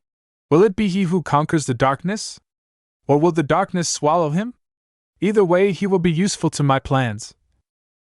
Back with Naruto. So this is called the Kingdom Key, said Naruto as he gazed at his keyblade. Yep, said Izumo with a nod. There are hundreds of other keyblades out there, and you are bound to find a lot more. Nurse Joy then spoke up. Naruto, if you are going to travel, then I suggest you change out of that hideous jumpsuit. I mean, orange isn't very good for clothing. Hey! Shouted Naruto. Don't mock the orange! You'd better prepare as well. The Heartless may have spread farther than we thought, advised Ash. Try the shop up there. They have some pretty good stuff, said Misty with a nod. Yeah, Brock said that he'll charge you nothing for it because you're a friend, continued Ash. Izumo then said, Kotetsu and I will wait for you on the ship. Just go through the city gates and we can get you. Cool, said Naruto with a smile. Now go get some new clothes, said Kotetsu. We'll go with him, said Misty with Nurse Joy nodding. You will need help picking out clothes. Thanks, said Naruto before the three went into the accessory shop. Brock greeted them and Misty went to speak with him as Naruto looked around. It didn't take long for him to find something. He quickly went to the changing rooms and came out a minute later getting nods of approval from everyone else. He was wearing a black hoodie, with silver pauldron-like additions to his sleeves and white lining. His undershirt is a navy blue with a red patch in the center. His pants are black on the outside, and a navy blue on the inside, lined with silver-white edging. Yellow straps crisscross around his pants, held together with a black belt. The pants feature red pockets with a black cross over them. His gloves are colored black on the outside and white on the inside with a yellow line running around them. He also wears black-yellow trainers with silver soles, a zipper running across the top, and black straps holding them together with buckles here and there. Nice, said Misty with a thumbs up. Brock and Nurse Joy just nodded with smiles. Naruto chuckled, thanks. They left, and then they all walked to the gates. Each said goodbye and gave advice before Naruto stepped through the gate and found himself in front of Izumo and Kotetsu. Wow!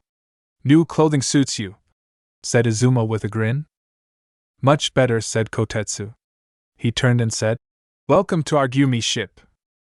Naruto stood in awe as a ship phased into view. He had never seen anything like it before in his life. They all stepped inside and the ship took off towards another world. This is awesome! Shouted Naruto as he looked out the window. Naruto, said Izumo, gaining the blonde's attention. Because you are joining us, we would like to give you a gift. A gift? Repeated Naruto. Yep, Izumo then led Naruto into another room on the ship. This is the training room and it is here that we will be training you on how to use the keyblade effectively. I will be teaching you magic. It is similar to jutsu but with no hand signs. The first thing you are going to learn is fire. He demonstrated by aiming his staff at a training dummy. A fireball then shot off and flew into a dummy, setting it aflame. The fire died down eventually but did leave some damage. Just concentrate and fire. Naruto nodded before summoning his kingdom key and aimed it. At first nothing happened, and it was the same for a half hour. Finally, when Naruto was going to shout in frustration, smoke appeared from the sword's tip. Naruto grinned, knowing that he was a lot closer to using the magic attack. Another half hour went by and Naruto was able to fire a small fireball, about the size of a tennis ball. That's good, said Izumo. Just practice some more and you will get the hang of it. My turn, said Kotetsu as he stood up. Izumo nodded before going back to the front of the ship, to see how they were doing. Now then, as Izumo said, he shall be teaching you magic. I shall be teaching you skills. Think of it as kenjutsu techniques and some hand-to-hand combat. I shall also be teaching you defensive maneuvers in case you are in trouble and have no way to defend yourself. Naruto nodded. What you will be learning is dodge roll and it is self-explanatory. Suddenly, Kotetsu pulled out a few kunai and shuriken. He then threw them at Naruto without warning. Naruto widened his eyes before rolling to the left upon instinct. What the hell are you doing? Shouted Naruto with a tick mark on his head. Kotetsu nodded. When I threw those at you, you instinctively used dodge roll. Very good, but we still have a long way to go before you can do it when you sense something thrown at you. This is going to hurt, isn't it? Kotetsu answered with a grin as he held more kunais. An hour later. Izumo chuckled when he saw Naruto walk in, looking tired and sore. Kotetsu had to chuckle as he caused Naruto's pain. Have fun training? Asked Izumo. Naruto glared at the royal magician. I hate you. He then glared at Kotetsu. You as well. Good, that means you're being trained properly, said Izumo with a nod. Naruto sighed as he sat down. So what world are we going to? Kotetsu looked at a screen and said, Well, the Heartless has messed up the bridge between worlds so, unfortunately, we can only go to 2. Okay, what are they? Asked Izumo. Kotetsu pressed a button and the names of both worlds appeared on a larger screen. They are Land of Fiore and the Soul Society. Which one should we go to first? Naruto looked at both and said, Land of Fiore sounds interesting, let's go there. Okay then, said Izumo as he hit a button. The ship then moved and flew towards the world. Do we know anything about this world? Asked Naruto. Actually, the king went to most worlds and spoke to certain people. This was in case the Heartless attacked and the person knew what to do. It says here that we have to go to a guild called Fairy Tale and talk to Master Makarov, explained Izumo. The guy sounds strong, commented Naruto. He is, that is why the king chose him. Anyway, the world is filled with people that can use magic, a different type to what we use. These people are called mages and are very powerful. Anything else we should know? Asked Kotetsu. No, answered Izumo. I guess we'll just have to talk to the master and see what we can do. Everyone nodded and waited until they would arrive to the world to start their adventure together. Naruto looked out of the window of the Gyumi ship. It has been a few hours since they left Traverse Town, and they were nearing the land of Fiore. He had practiced his new ability and skill for a while, and he could now do it instinctively. Hey guys? Called Naruto. Yeah? Said Izumo as he and Kotetsu turned to the blonde. You never told me who sent you to look for me or what you were doing exactly, said Naruto. This makes me wonder what I'm even doing with you in the first place. Izumo blinked. I completely forget to tell. Kotetsu nodded as well. I guess I should start from the beginning. Even though we have leaf headbands, we're not from Konoha, although we are ninja. Our king is from your world. Who is he? I think he'll tell you when you see him, said Kotetsu. Anyway, our king left the castle and is traveling throughout worlds. When we learned that he left, we found a letter asking us. He indicated to Izumo and himself. To find the key. The key would be you because of the keyblade. Will we have to go to the castle? Asked Naruto. Izumo thought about it. I doubt it. For 2 reasons. And they are? Well, for one thing, the queen will actually kill us in a way that will make the Kyuubi whimper in fear, said Izumo with him and Kotetsu shuddering. Naruto couldn't be sure, but he thought that he heard a scoff in the back of his mind. Must be my imagination, he thought. The second reason is that we have to lock all the other worlds in case the Heartless follow us back to the castle, said Kotetsu. That reminds me, have you been studying the Heartless? Naruto nodded. Yeah, I have. Not all of them, mind you, but some of them. After training, Izumo made Naruto read the information they had on all the different kind of Heartless, just so that Naruto would know what he would be up against. Good. Anyway, it appears we've arrived, said Izumo. All 3 of them looked out of the window and saw the land of Fiore. It looked like a large village or city with a single large building next to the ocean. This is Magnolia Town, home to the guild Fairy Tale. Whoa! Shouted Naruto in disbelief. I am very thankful that no one can see this, said Kotetsu with Izumo nodding in agreement. Let's go, said Izumo. We'll walk from here so we can see Magnolia Town. The other 2 agreed, and everyone was teleported out and into the middle of a street. Somehow nobody saw. As they walked, they heard various conversations about someone named Salamander destroying part of Harem Town. They continued walking and eventually stopped in front of Fairy Tale, the guild of Magnolia Town. Without saying anything, they opened the big door and stepped inside. This place looks more like a tavern, commented Naruto as he looked around. Walking up to a table, they saw a woman with white hair talk to a blonde girl and pink-haired boy. Excuse me, said Naruto, gaining the girl's attention. We were wondering if you can help us look for someone. Yes, I can help you, she replied happily. Who is it you are looking for? She asked. Izumo stepped forward. We are looking for Master Makarov. I'm sorry, but he's gone to a meeting right now. He won't be back until tomorrow, she said regrettably. May I ask who you 3 are? Of course, said Izumo. My name is Izumo Kamizuki and my friends are Kotetsu Hagain. The little one is Naruto Uzumaki. Naruto growled before shouting. I am not small. After taking a deep breath, he asked. And what is your name?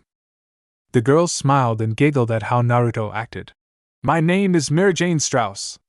The girl behind me is Lucy Hartfilia and the boy is Natsu Drang Neil. The blue cat on his shoulder is Happy. Mary-Jane was wearing a red dress and had long straight white hair and blue eyes. Lucy had blonde hair and brown eyes as she wore a red shirt and brown skirt. Natsu had pink hair and black eyes. He was wearing a black waistcoat with no shirt, which exposed his chest. He was also wearing short white trousers and black sandals. So what were you all talking about? I'm only asking because I saw the floating diagram, said Kotetsu. Natsu grinned as he said, We were just talking about dark guilds. Dark guilds? Repeated Naruto in confusion. In response, Mirajane circled dark guilds on her diagram. Yeah, they're guilds filled with people who do crime with their magic, explained Mirajane. In fact, the master went to a meeting to discuss them because they have been a problem lately. Natsu sighed before talking to Lucy. Will you just pick a job already? Lucy gave him an annoyed look as she replied. And what makes you think I want to do that? Hey Lucy, called a voice that gained their attention. I wouldn't stay with those losers if I were you. You'll get plenty of offers with other teams. Naruto looked at who talked and sweat dropped as he saw the person didn't have any clothes on save for his underwear. Your clothes, Gray, said the woman next to the now known Gray. Gray looked down and started freaking out as he looked for his clothes. As he was doing this, Natsu shouted out, Jerk! What surprised Naruto was that, in less than a second, both Natsu and Gray crossed the room and slammed their heads together. You could easily see the lighting that surrounded them. Did you just call me a jerk, Dragon Boy? Shouted Gray. And what if I did? Shouted back Natsu. What are you gonna do about it? You mouth breather! Shouted Gray. Looks like they're at it again, said Happy. Naruto's sweat dropped at the scene, not even bothered by the talking blue cat. He looked at Lucy and sweat dropped again when he saw a ginger-haired guy hit on her. Why don't you join the team of love with me, Lucy? The guy asked. Later tonight? Just the two of us? He then gave her a look as he spoke. You're just stunningly gorgeous. I have to keep my shades on when I look at you, or I'll be blinded by your dazzling beauty. Lucy looked very creeped out as she said, Girls really fall for this. Not where I'm from, answered Naruto before thinking. Maybe a couple actually. He corrected himself. It was then that the ginger teen saw the keys on Lucy's side. You're not a celestial wizard, are you? He shouted as he backed off. Lucy just nodded, unsure of what was happening. Happy then came out of nowhere with a fish as he answered. Yeah, she's got cows and crabs and stuff. The man then shouted as he ran away, with anime tears streaming down his face. What got into him all of a sudden? Asked Lucy with Naruto listening as well. Loke has a bad history with celestial wizards, answered Mirajane. Rumors have it that he once dated one but it didn't end very well. Naruto then raised his hand. What's a celestial wizard? He asked. You both mentioned it a couple of times. Lucy smiled as she showed her gold and silver keys. Because I am a celestial wizard, I can use these keys to summon celestial spirits. To give an example, Lucy summoned out PLU. Just as she was about to say more, Natsu came out of nowhere and slammed into her, resulting in the both of them falling to the floor. That had to hurt, said Naruto with a wince. In less than a second he sighed as both Natsu and Gray were insulting each other again. They remind me of Sasuke and I, he muttered before frowning, reminding himself of why he was traveling the worlds. We'll find them, said Kotetsu as he put a hand on Naruto's shoulder. So don't worry. Naruto smiled at his friend. Thank you, he said. Suddenly, out of nowhere, Loke slammed the doors to the guild wide open. Bad news! He shouted out. Everyone stayed silent as he continued. It's Erza, and she's on her way here. Then, everyone began to shout and scream as they ran around like headless chickens. You just mention Erza and the whole place freaks out, commented Lucy. Who's Erza? Asked Izumo. Mirajane answered with her smile never falling. She is the strongest female wizard in all of Fairy Tail, an S-class wizard. She even has the nickname Titania of Fairy Tail. An S-class? Repeated Naruto in his mind. Is the ranking here the same as it is in my world? He looked towards the door and blinked. Erza was a person who had long flowing red hair and brown eyes. What was strange about her was that her upper body was covered in armor, but her lower body was wearing some regular blue skirt and black boots. Why does she look so familiar? He thought. Naruto then sweat dropped when he saw the woman carry a huge decorated horn like it was nothing. He looked at Izumo and Kotetsu only to see them looking frightened and nervous. Are you guys okay? Asked Naruto. And no, whispered Kotetsu. It was then that Naruto noticed they were shaking. You know how we mentioned our king was from your world? Naruto nodded. Well, his wife, the queen, is also from your world. What's freaking us out is that she, he pointed to Erza, looks like an exact copy of the queen. Really? Asked Naruto. Yes, said Izumo. Although it's not the looks that are scaring us, even though it is a part of it. What scares us is our queen's temper, and judging by her strength, that Erza might possibly have it as well. There was a large slam as Erza put down the decorated horn she was holding. She looked around and said, I have returned. Where is Master Makarov? Welcome back, Erza, greeted Mary Jane. The master is at a conference right now. Erza nodded. I see. So, began a random mage. What's that humongous thing you got there? Naruto stared at the mage who talked. It's clearly a horn, he said. What I want to know is why is it decorated? Erza looked at Naruto for a moment. It's the horn of a monster I defeated. The locals were so grateful that they decorated it and gave it to me as a souvenir. She answered both questions. Got a problem with that? She asked with a pointed look. No, shouted everybody. Not at all. Naruto's sweat dropped again as she began to tell everyone what to do. When she looked at him, he raised an eyebrow. Who are you? She asked as she walked over. Isn't it rude to not introduce yourself first? Asked back Naruto with a smirk. He could hear almost everyone gasp as he spoke back to the redhead. At first, Erza didn't show any emotion. Then she smiled and nodded her head. True. My name is Erza Scarlet, S-Class Mage of Fairy Tail. Naruto shook her hand as he introduced himself. My name's Naruto Uzumaki. My friends, Izumo and Kotetsu over there, and I came here to speak with Master Makarov. Erza nodded before looking around. Are Natsu and Gray here? She asked before her eyes landed on the duo. Oh, hey there, Erza, greeted Gray nervously as he stopped wrestling with Natsu. We're just hanging out, like good friends tend to do. Aye, shouted an equally nervous Natsu. Erza smiled.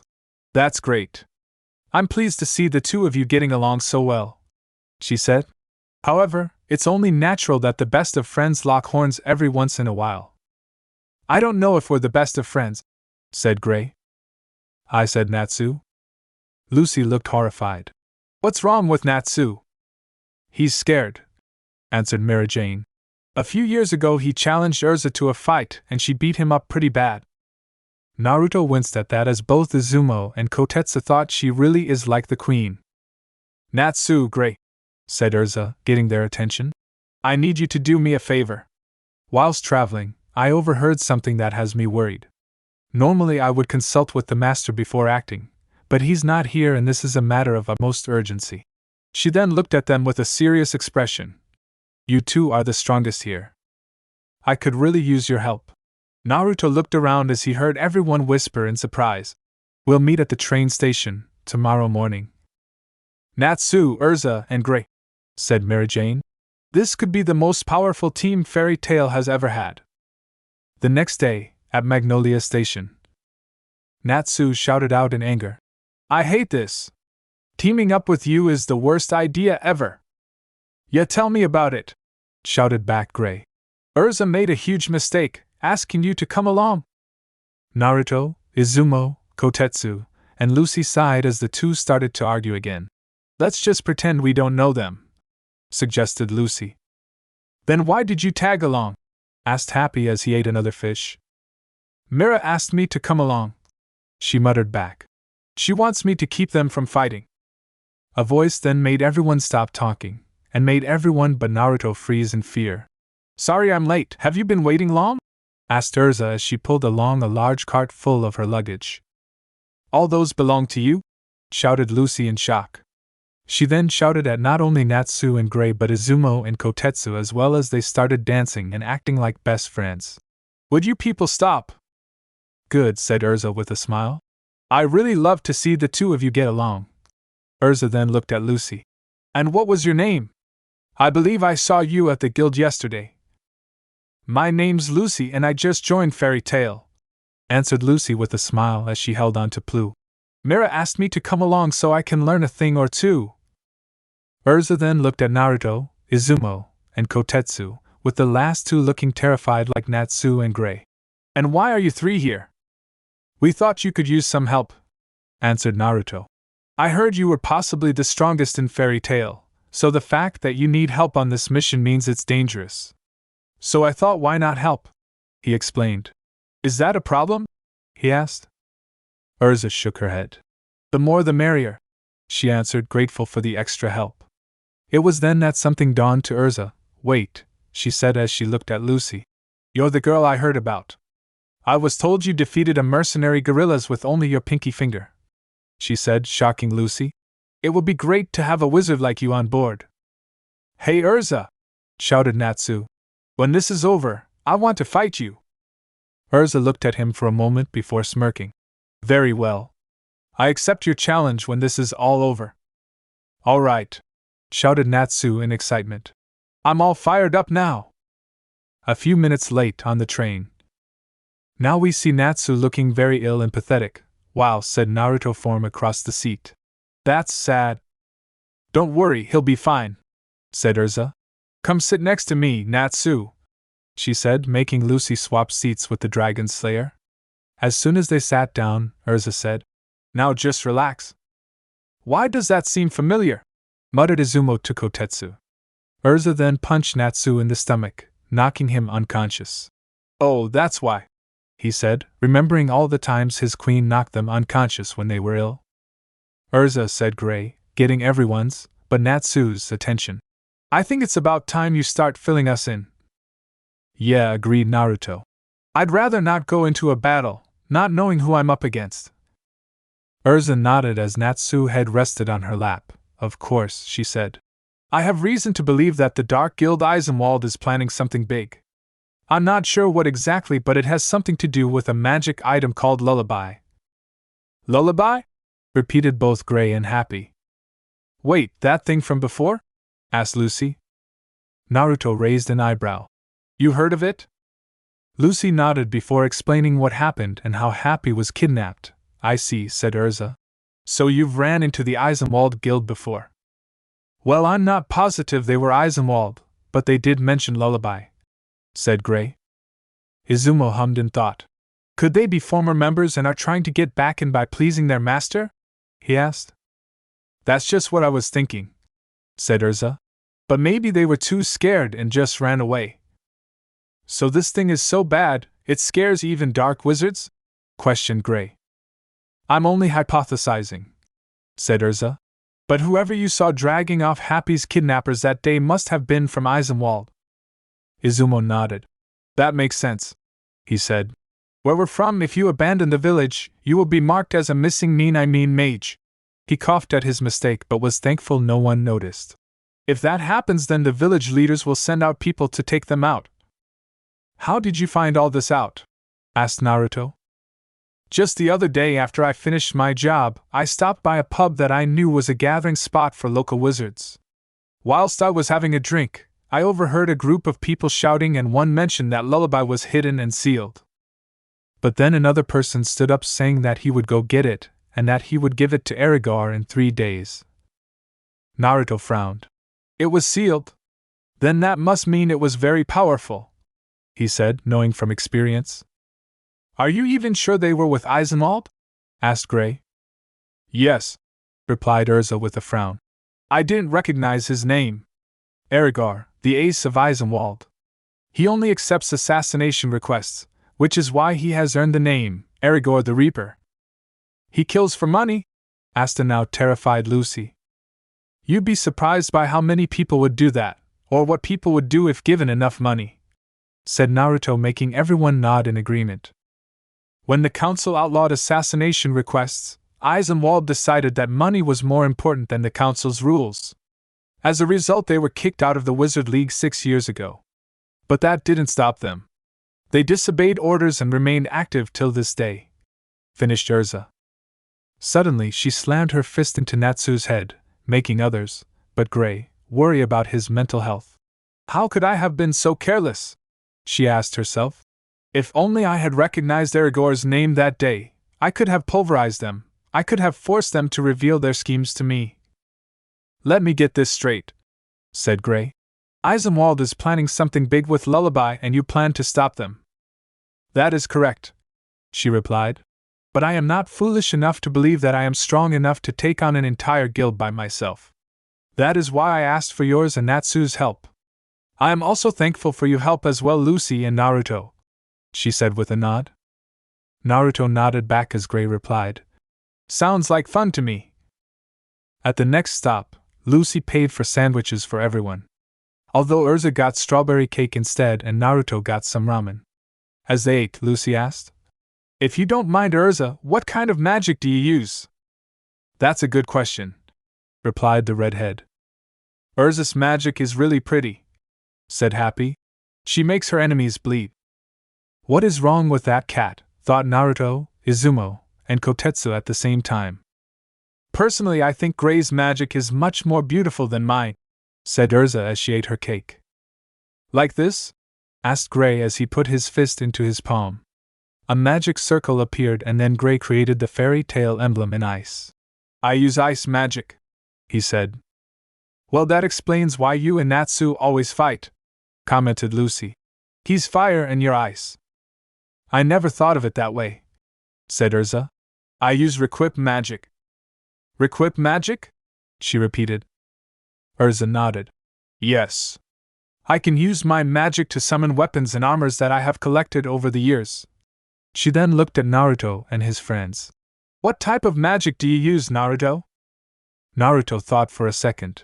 I guess you could say, we can use Requip magic as well. But we can only summon one weapon right now. Izumo nodded. Also, Naruto and I can use some other spells as well, although not as proficient as you all. An hour later, on a bus station. As everyone walked, Gray asked, Do you think Eisenwald will still be here? I have no idea, replied Erza. But that's why we're here to find out. Naruto looked around and sighed, seeing that no one has noticed. Guys, he said, getting their attention. Natsu is still on the train. He then pointed to the train that was now far away. Erza scowled. I was so busy talking I forgot about him. I'm such a fool. Natsu hates all form of transportation. She then looked at everyone. This is all my fault. I need one of you to hit me. That's a little much, said Lucy with a deadpan expression. Naruto went up to Izumo and Kotetsu and whispered so only they could hear. I'm just a shadow clone. The real me is on the train with Natsu. He only did this because he noticed last second. Izumo nodded. Okay, we'll see if we can do something about the train. If not, then we just get the next 1 inch. On the train. As Natsu sat on a seat in pain, he never noticed a man approach. He had black hair that was tied into a ponytail and had a white coat on. Well, would you look at that, a fairy tale wizard. How's the guild treating you? What? Asked Natsu. The man suddenly slammed his foot into Natsu's face. Don't think you're so high and mighty just because you're in a legal guild, Mr. Fairy, he taunted.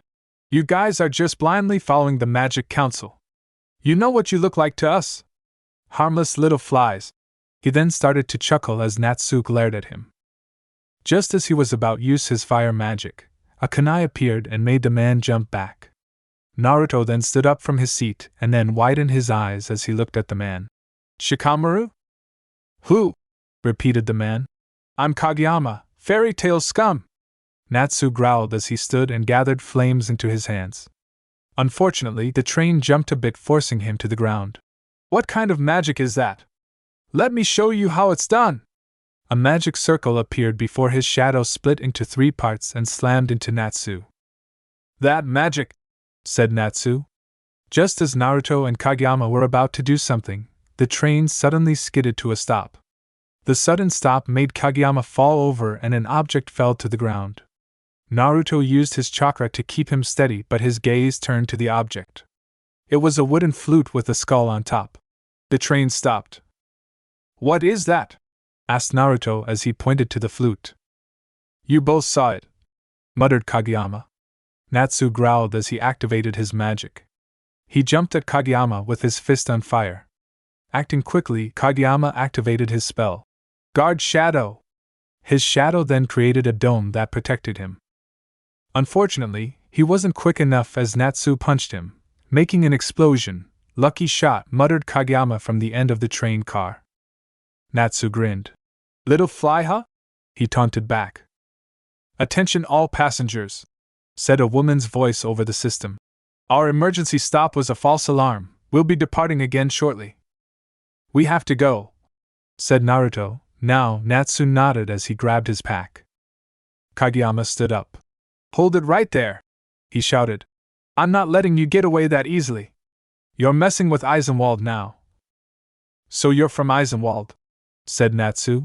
Well, let me teach you why people don't mess with Eisenwald.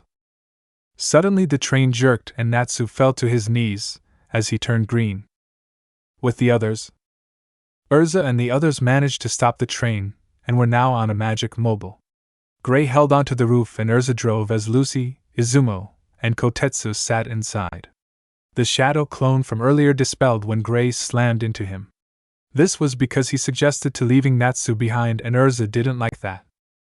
They drove to the train and were now close enough to the only train car that was basically destroyed. Natsu! Naruto heard Lucy shout and got an idea.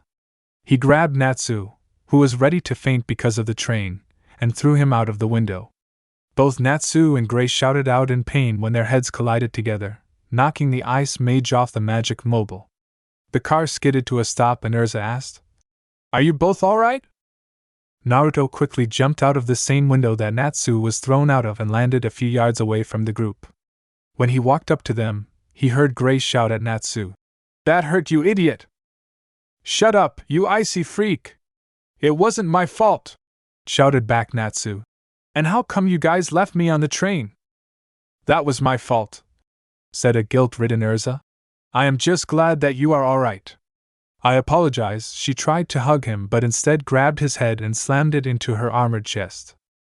I got attacked by a weirdo on the train, said Natsu seriously.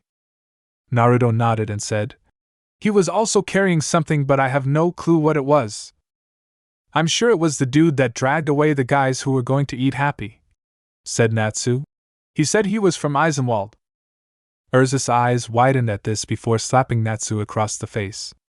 It was only by luck that Erza removed her gauntlet when driving before slapping him, otherwise it would have been worse. That is exactly who we're after on this mission. Why did you let him get away? What? Asked a very confused Natsu. This is the first I heard about it. Izumo walked up to Naruto. Do you know who was on the train? Well, strangely, he looked like a friend of mine except older. But his name was Kageyama and he uses shadow magic, said Naruto. I'm just a clone, the real me is still on the train. Kotetsu then asked. You mentioned that he had an object with him. Did you see what it looked like? Yeah, a flute, answered Naruto before Natsu finished. That thing was weird. It had a skull on top and had 3 eyes. At this, Lucy looked scared. I've heard about that flute before, she said, and everyone looked at her. Erza got back on the magic mobile and got it ready. Lullaby, the curse song. It's death magic, she exclaimed. I've only ever read about them in books before. There are some deadly spells out there that are forbidden to be used by wizards. Erza nodded. That's right, she said. They're cursed black magic spells that will kill the person they're used on. Well, if I'm right, then Lullaby is even worse. How so, Lucy? Asked Izumo. It was first used for simple death curses and only had a number of spells on it. Then Zeroth, the black wizard, transformed it into a demon flute. Now if someone uses that flute, then hundreds, even thousands of people will die, she explained. Kotetsu grimaced. And now, Eisenwald has it. With the real Naruto just after the clone and Natsu left. Thanks to the Naruto throwing Natsu out, it distracted Kageyama enough so that Naruto used the transformation to turn into a random briefcase on a shelf. It didn't take long for the train to stop at a station. Naruto watched as Kageyama looked out of the window with a smile as screams came from outside. This train belongs to Eisenwald now, he heard someone shout. Get everything off the train. The luggage, the conductor, everything. If anyone tries to defy us, kill them all. Naruto heard before he saw Kageyama leave the train car. Naruto was about to leave as well until he saw a man wearing black jeans, a blue shirt, and a gray jacket enter. In his hands was a sword, and he began to throw luggage off the car as well as the debris that was left after Natsu's attack. Just as the man picked Naruto up, he was quickly knocked out as Naruto had turned back to normal and had his keyblade out. Getting some of his ninja wire out, he tied the man up and hid him so no one would notice. Once that was done, Naruto then transformed into the man and walked out of the train. This better work, he thought. "You done?" asked a gruff voice. Naruto turned and saw a man wearing green jeans and a black hoodie. He was also holding a sword. Naruto just nodded, not knowing the man who he transformed into, so he didn't know the voice. Thankfully, the other guy nodded and walked away. Using this chance, Naruto looked around until he saw a man that caught his attention.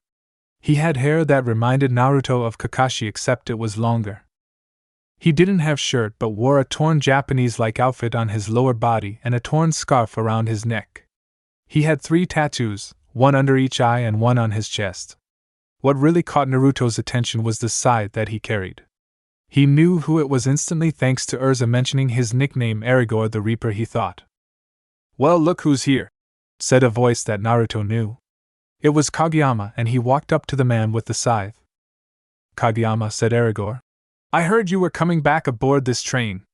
There's quite a bit of wreckage. Care to explain what happened?" Kageyama chuckled. "And here I thought you would be interested in what I brought back with me," he said as he pulled out the flute from before. "I was finally able to break the seal." Chuckling, Arigor said, "Excellent." He took the flute and had a sick grin on his face. "This is it. The forbidden lullaby, and it's all mine." He then turned to his guild. "It begins. Let us move forward." They all cheered and climbed onto the train before it started moving. Naruto made sure no one was watching as he created a clone. "Stay here, and when you see the others, tell them what happened." The clone nodded before jumping off the train and hiding from the crowd at the station. Naruto sat down on a seat and waited, in case anything was to happen or if he overheard something. Thankfully, he didn't have to wait long as he saw Arigor grab his scythe and slash at the seat that Kageyama was on. "Let me get this straight," said Arigor with anger. "You allowed a couple of flies to see the lullaby flute and then let him get away? Is that true?" "But it's not they know anything of our plans, sir," argued Kageyama. "Even if they did, their guild wouldn't even be able to stop us." Arigor growled before slammed his scythe close to Kageyama. "We cannot afford to take any more chances," he shouted. "Fortunately, we have a strategy in place." This caught Naruto's attention as he began to listen intently. "Right," said a very nervous Kageyama. "You mean the thing at Ashibana Station?" Arigor grinned as he took out the flute. "We can't have flies buzzing around when they're not wanted. It will be up to you men to swat them away," he said to his guild. "Yes, sir!" they shouted. Naruto frowned and secretly created another shadow clone to warn the others when he sees them. He continued waiting until he heard everyone cheer. Looking out of the window, he saw he was at a place that seemed like a station. "Is this Ashibana Station?" thought Naruto until he saw a sign that said its name. "It is." "Get here fast, guys," he shouted in his mind. As they all left the train, Naruto saw that there was an army of soldiers waiting for them. Just as Eisenwald was about to fight, Arigor held his hand out. "Stand down! I want to test my new power that they gave me," he said, not specifying who they were. Naruto was confused until he widened his eyes in shock when a spell circle appeared. What shocked Naruto was that it had the Heartless symbol in the middle of the circle. "Rise, Heartless!" Arigor shouted. Suddenly, at least 20 shadow portals appeared, surrounding the army. There were 3 types, 2 of which Naruto recognized as shadows and soldiers. The third was similar to the soldiers except that they are a lot larger. "What are these things?" a soldier asked as the army readied their weapons at the Heartless. Arigor just smirked evilly before saying, "Attack!" with the others some time later. As everyone ran down the hall, Erza told them, "Small army units stormed in earlier and have yet to return." "They probably fought Eisenwald already," said Izumo, making Erza nod. "That is what I am guessing," she said. As they ran, they came across some soldiers who were beaten and unconscious, making Lucy gasp when she saw them. "They've been completely wiped out!" exclaimed Happy as he flew above the others. Grimacing, Erza said, "They were up against an entire guild. They didn't stand a chance." They continued running until they entered our very large room. In that room was the Eisenwald guild with Arigor sitting above them. The second he spotted Erza and others enter, he chuckled darkly. "Welcome," he greeted. "Step into our parlor, fairy tale flies." All of Eisenwald laughed at that. Lucy let Natsu onto the ground as she began to try and wake him up. Between the train and the magic mobile, he couldn't take it and fell unconscious. Kageyama saw Natsu and growled, "Hey you, it's your fault I got in trouble with Arigor. Get up." "I know that voice," Natsu said weakly as he woke up. Izumo stepped forward. "What are planning with Lullaby? What do you hope to gain?" he demanded. Arigor just chuckled as he used his magic to float in the air before landing on the station's speakers. "He's flying?" shouted Lucy in shock. "It's wind magic!" shouted Happy. No one noticed that the clone with the group dispelled, having found where the real Naruto was.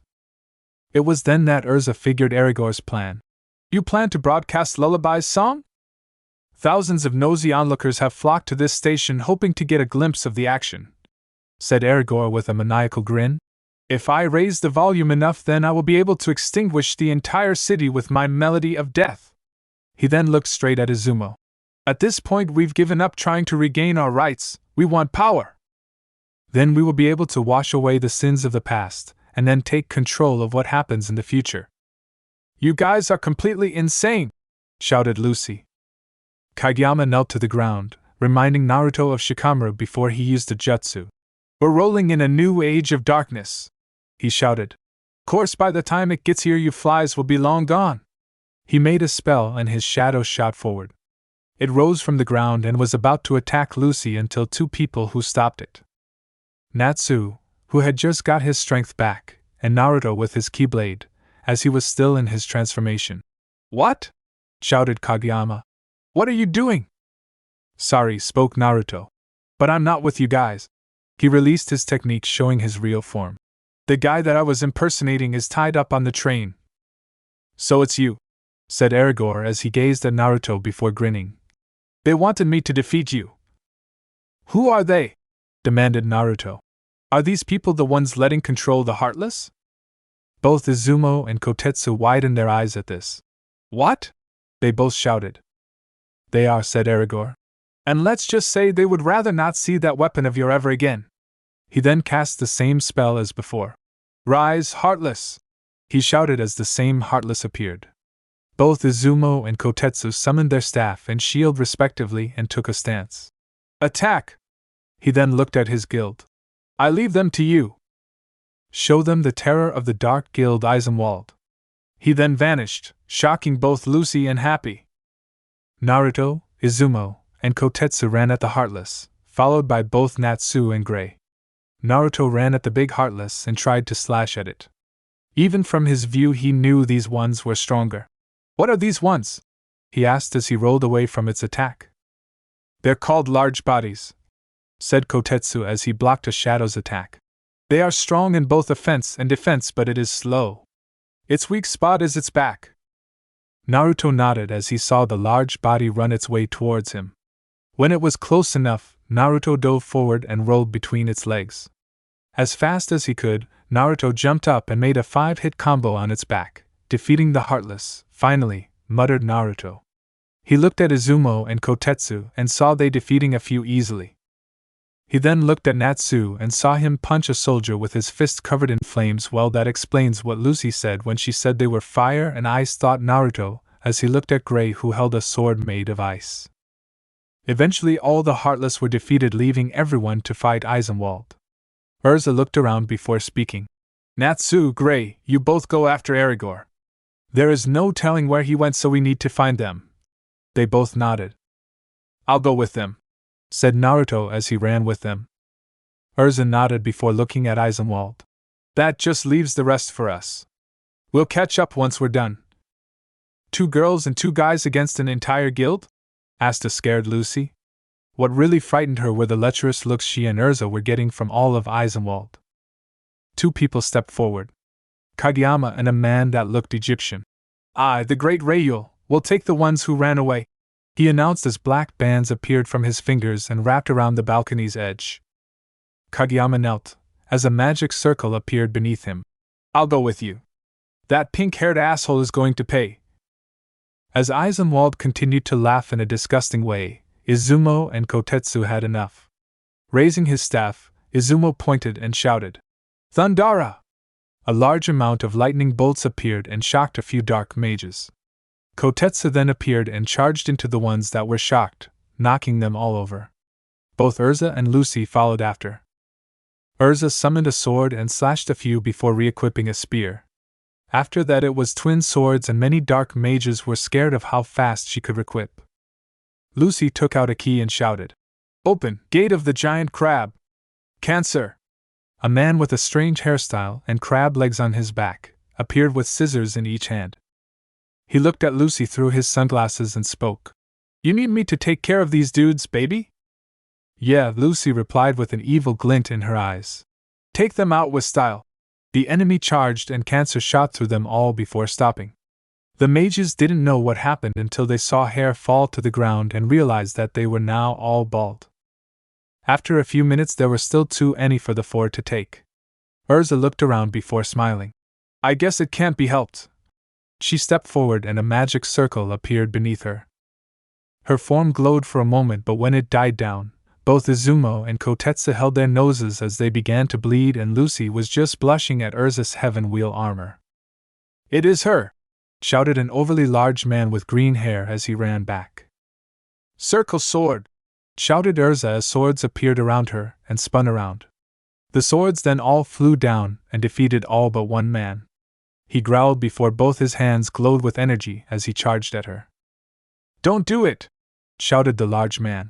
"Do you know who she is?" With a simple swipe, Erza defeated the man that charged at her, like it was nothing. "She's Queen of the Fairies! Titania Erza!" Now that the battle was finished, Erza requiped back into her usual armor. "Oh man!" shouted Izumo, Kotetsu, and Lucy. "I think I'm in love!" The large man didn't even hesitate as he ran away. Erza looked at the man that ran until her gaze turned to Lucy. "I'd imagine he'd be looking for Arigor. You should go after him." "Who, me?" asked Lucy as she pointed to herself. Kotetsu stepped forward. "I'll go with her." He then lifted his shield up. "If something happens, then I can defend her." Erza nodded as the two ran after the large man with Happy flying after. Erza didn't say anything for a moment before swaying. She was about to fall onto her knees until Izumo caught her. "Gray was right," she said. "I overdid it with the magic mobile." Izumo raised his staff up and said Kura. Green energy surrounded them both, and Erza suddenly felt her magic reserves fill up about a third. She looked up at Izumo in shock. "How?" was all she could say. "Like I said on the train." He then raised his staff to prove a point. "I can use spells as well." With Naruto, Natsu, and Gray, as the others fight Eisenwald. Both Natsu and Gray were running side by side as Naruto ran behind them. "I can't believe she's making us work together," complained Gray. "What was she thinking?" "Obviously she wasn't thinking," shouted Natsu. "Everybody knows that fire and ice don't mix." "Yeah, why does she have to be so freaking bossy? She should ask us to do stuff instead of ordering us around." Both Natsu and Gray stopped and shouted together. "I don't need your help. I can handle Arigor all by myself." They then butt their heads together. "Are you copying me?" Behind them, Naruto also stopped and currently had a huge sweat drop behind his head. He coughed to gain their attention, but they still argued. "Guys?" he said, but still nothing. "Guys?" he said a bit louder, but nothing. Having enough, Naruto unconsciously added chakra into his head as he shouted, "You two shut up and look!" Not noticing that his head grew in size as he shouted. Both Natsu and Gray took a step back from Naruto out of fear until they looked ahead to see a crossroad. As they looked, Naruto touched his head in confusion, thinking was that Iruka-sensei's big head jutsu? He wondered but shrugged, thinking it wasn't important. "So which way?" asked Natsu. I guess we'll have to split up, said Gray before looking at Naruto. Who are you going with? Naruto thought for a moment before saying, Shadow Clone Jutsu. A single clone appeared, freaking both Natsu and Gray. I can make clones of myself thanks to my magic, he explained quickly. Anyway, it usually can only take a single hit, but I reinforced it. So nothing short of death blows will dispel it. He looked at Gray. The clone will go with you as I go with Natsu. Both Natsu and Gray nodded as they looked down the halls that they were going through. Natsu, said Gray, gaining the Dragon Slayer's attention. We're up against an evil freak who's getting ready to unleash a deadly spell. If you find him, give him a thrashing. Natsu looked at Gray before grinning. You don't have to worry about that. I've got a bone to pick with that jerk for messing with Fairy Tail. His grin then grew. I'm gonna burn him to a crisp. Both chuckled lightly before looking away from the other in annoyance. Don't die on me, whispered Gray, not loud enough for Natsu to hear. The pink-haired teen turned around only for Gray to say, Nothing, later loser, he shouted as he ran along with the clone. As he ran, he noticed a speaker. So that's it. What? Asked the clone as he looked at the speaker. Gray looked at the clone before explaining. Arigor is going to cast the spell through the speaker system. Then all we have to do is take out the speaker system, that way they can't use it, said the clone as he realized what Gray was planning. So which way is it? Gray looked sound before seeing a sign. That way. He pointed before they both ran down the direction. After a couple of minutes they reached a room that had the sign studio on it. Not seeing if it was locked, Gray kicked the door down. There's nobody here, he said. Maybe I was wrong. Gray, look out! Shouted Naruto. Trusting the clone, Gray dove forward and managed to avoid an attack by Rayul. That was a pretty good guess, said Rayul with a sick grin as he hung from the roof thanks to his bands. But our plan isn't as obvious as you might think. Gray grinned as Naruto ran and stood next to him, with a keyblade ready. So tell me what it is and you won't get hurt, he taunted to the dark mage. With Izumo and Erza. Thanks to Izumo, Erza was able to regain some of her magic energy. Now that she has enough strength, both went looking for a way to warn to people outside. Eventually they made their way to a balcony that overlooked the front of the station, and there just so happens to be a speakerphone lying on the ground as well. Erza picked it up and turned it on. If you value your lives, then you will leave this place at once. This station has been taken over by evil wizards. They are threatening to broadcast a deadly spell over the loudspeakers that will kill everyone here. Izumo looked over the crowd and could easily see their terrified and shocked faces. I beg you, run as far as you can. Thankfully, the crowd seemed to listen as everyone quickly ran away. A couple of trained conductors approached Erza and complained. Hey lady! Why would you make everyone panic like that? I would rather that than watch all of these people die, she answered simply. Izumo stepped up towards. You all need to leave before you get hurt, he said. The conductors were shocked and quickly complied with the request. Now that we've cleared everyone from the train station, I wonder what Arigor's next move will be, said Erza as the wind seemed to pick up. Izumo tapped her shoulder. I think I have an idea, he said, pointing to the station. Erza looked at him in confusion until she saw a wall of wind surrounding the station. It looks like a wind barrier. Neither noticed Arigor floating and chuckling behind them. With Gray and the clone. Gray jumped away from another attack by Rayul as Naruto blocked with his keyblade. There's no escape, shouted Rayul. Urumi! The bands that Rayul hand suddenly flew towards Gray as they attacked. Fire! Shouted Naruto as he pointed his keyblade at Rayul. A fireball about the size of his head was fired and Rayul had to jump out of the way quickly. The attack kept going towards Gray, and before Naruto could do anything, the air seemed to get colder around the fairy tale mage. Ice make shield! He shouted as an ice shield appeared to block the attack. This punk uses ice magic? Shouted Rayul in shock. Ice make knuckles! Gray shouted as fists made of ice appeared from the ground under Rayul, knocking him through a wall.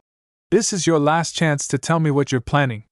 You're not going to broadcast the Lullaby song over the PA system? Rayul began to chuckle, confusing Naruto and Gray. Arigor's magic sealing barrier should have activated by now. Seeing the questioning looks, Rayul chuckled more. Arigor created a wind barrier that will keep you insects from escaping. With Izumo and Erza. I've always wanted the opportunity to fight the Queen of the Fairies, but unfortunately I don't have time to play with you right now, said Arigor, surprising Izumo and Erza as he pointed his left palm at them. It suddenly glowed purple before forcing both of them through the wind barrier. Arigor! Shouted Erza angrily before trying to get through the barrier again. Izumo saw what she was going to do and shouted, Erza, don't! It was too late, however, as Erza slammed her elbow into the wind barrier, causing her to be blown back with her elbow injured. She was lucky that to have Izumo catch her, otherwise it would have hurt more. It's useless! Shouted Arigor from the other side. There's no way for you to break through my wind barrier. You see, it's one way only, and if you try to escape, the wind will tear you apart. Why are you doing this? Shouted Erza in anger, as she held her heavily injured elbow. Arigor just grinned, although neither Izumo nor Erza could see it through the barrier. We've wasted enough of our time on you flies. Now if you'll excuse me, he finished before flying away. Come back here, shouted Erza. Izumo stepped up to Erza. Hold still. You can't move your arm right like that, he said as he gently took her arm. Kura, he said as a green light enveloped them both. It died down a moment later and Erza was able to move her arm now. It is healed, but it will be stiff for a while. Thank you, she replied with a smile before turning it into a frown. If he wasn't targeting the station, then what is he planning? She wondered. That's going to have to wait, said Izumo as Heartless began to appear around them both. Let's take them down and then figure a way out of this, he said with Erza nodding. They both summoned their weapons and charged at the Heartless. With the clone and Gray. Gray grabbed Rayul by his collar and slammed him into a nearby wall. Why don't I get straight to the point here, buddy? He shouted angrily. Tell me what the plan is or else. Rayul just grinned, which was starting to anger Naruto as well. We knew you pests would cause problems, so we lured you here and trapped you, confessed Rayul, seeing nothing to lose. The only reason we took over this station was to block traffic to the final stop. We didn't want any trains getting into Clover Station. Why not? Asked Gray.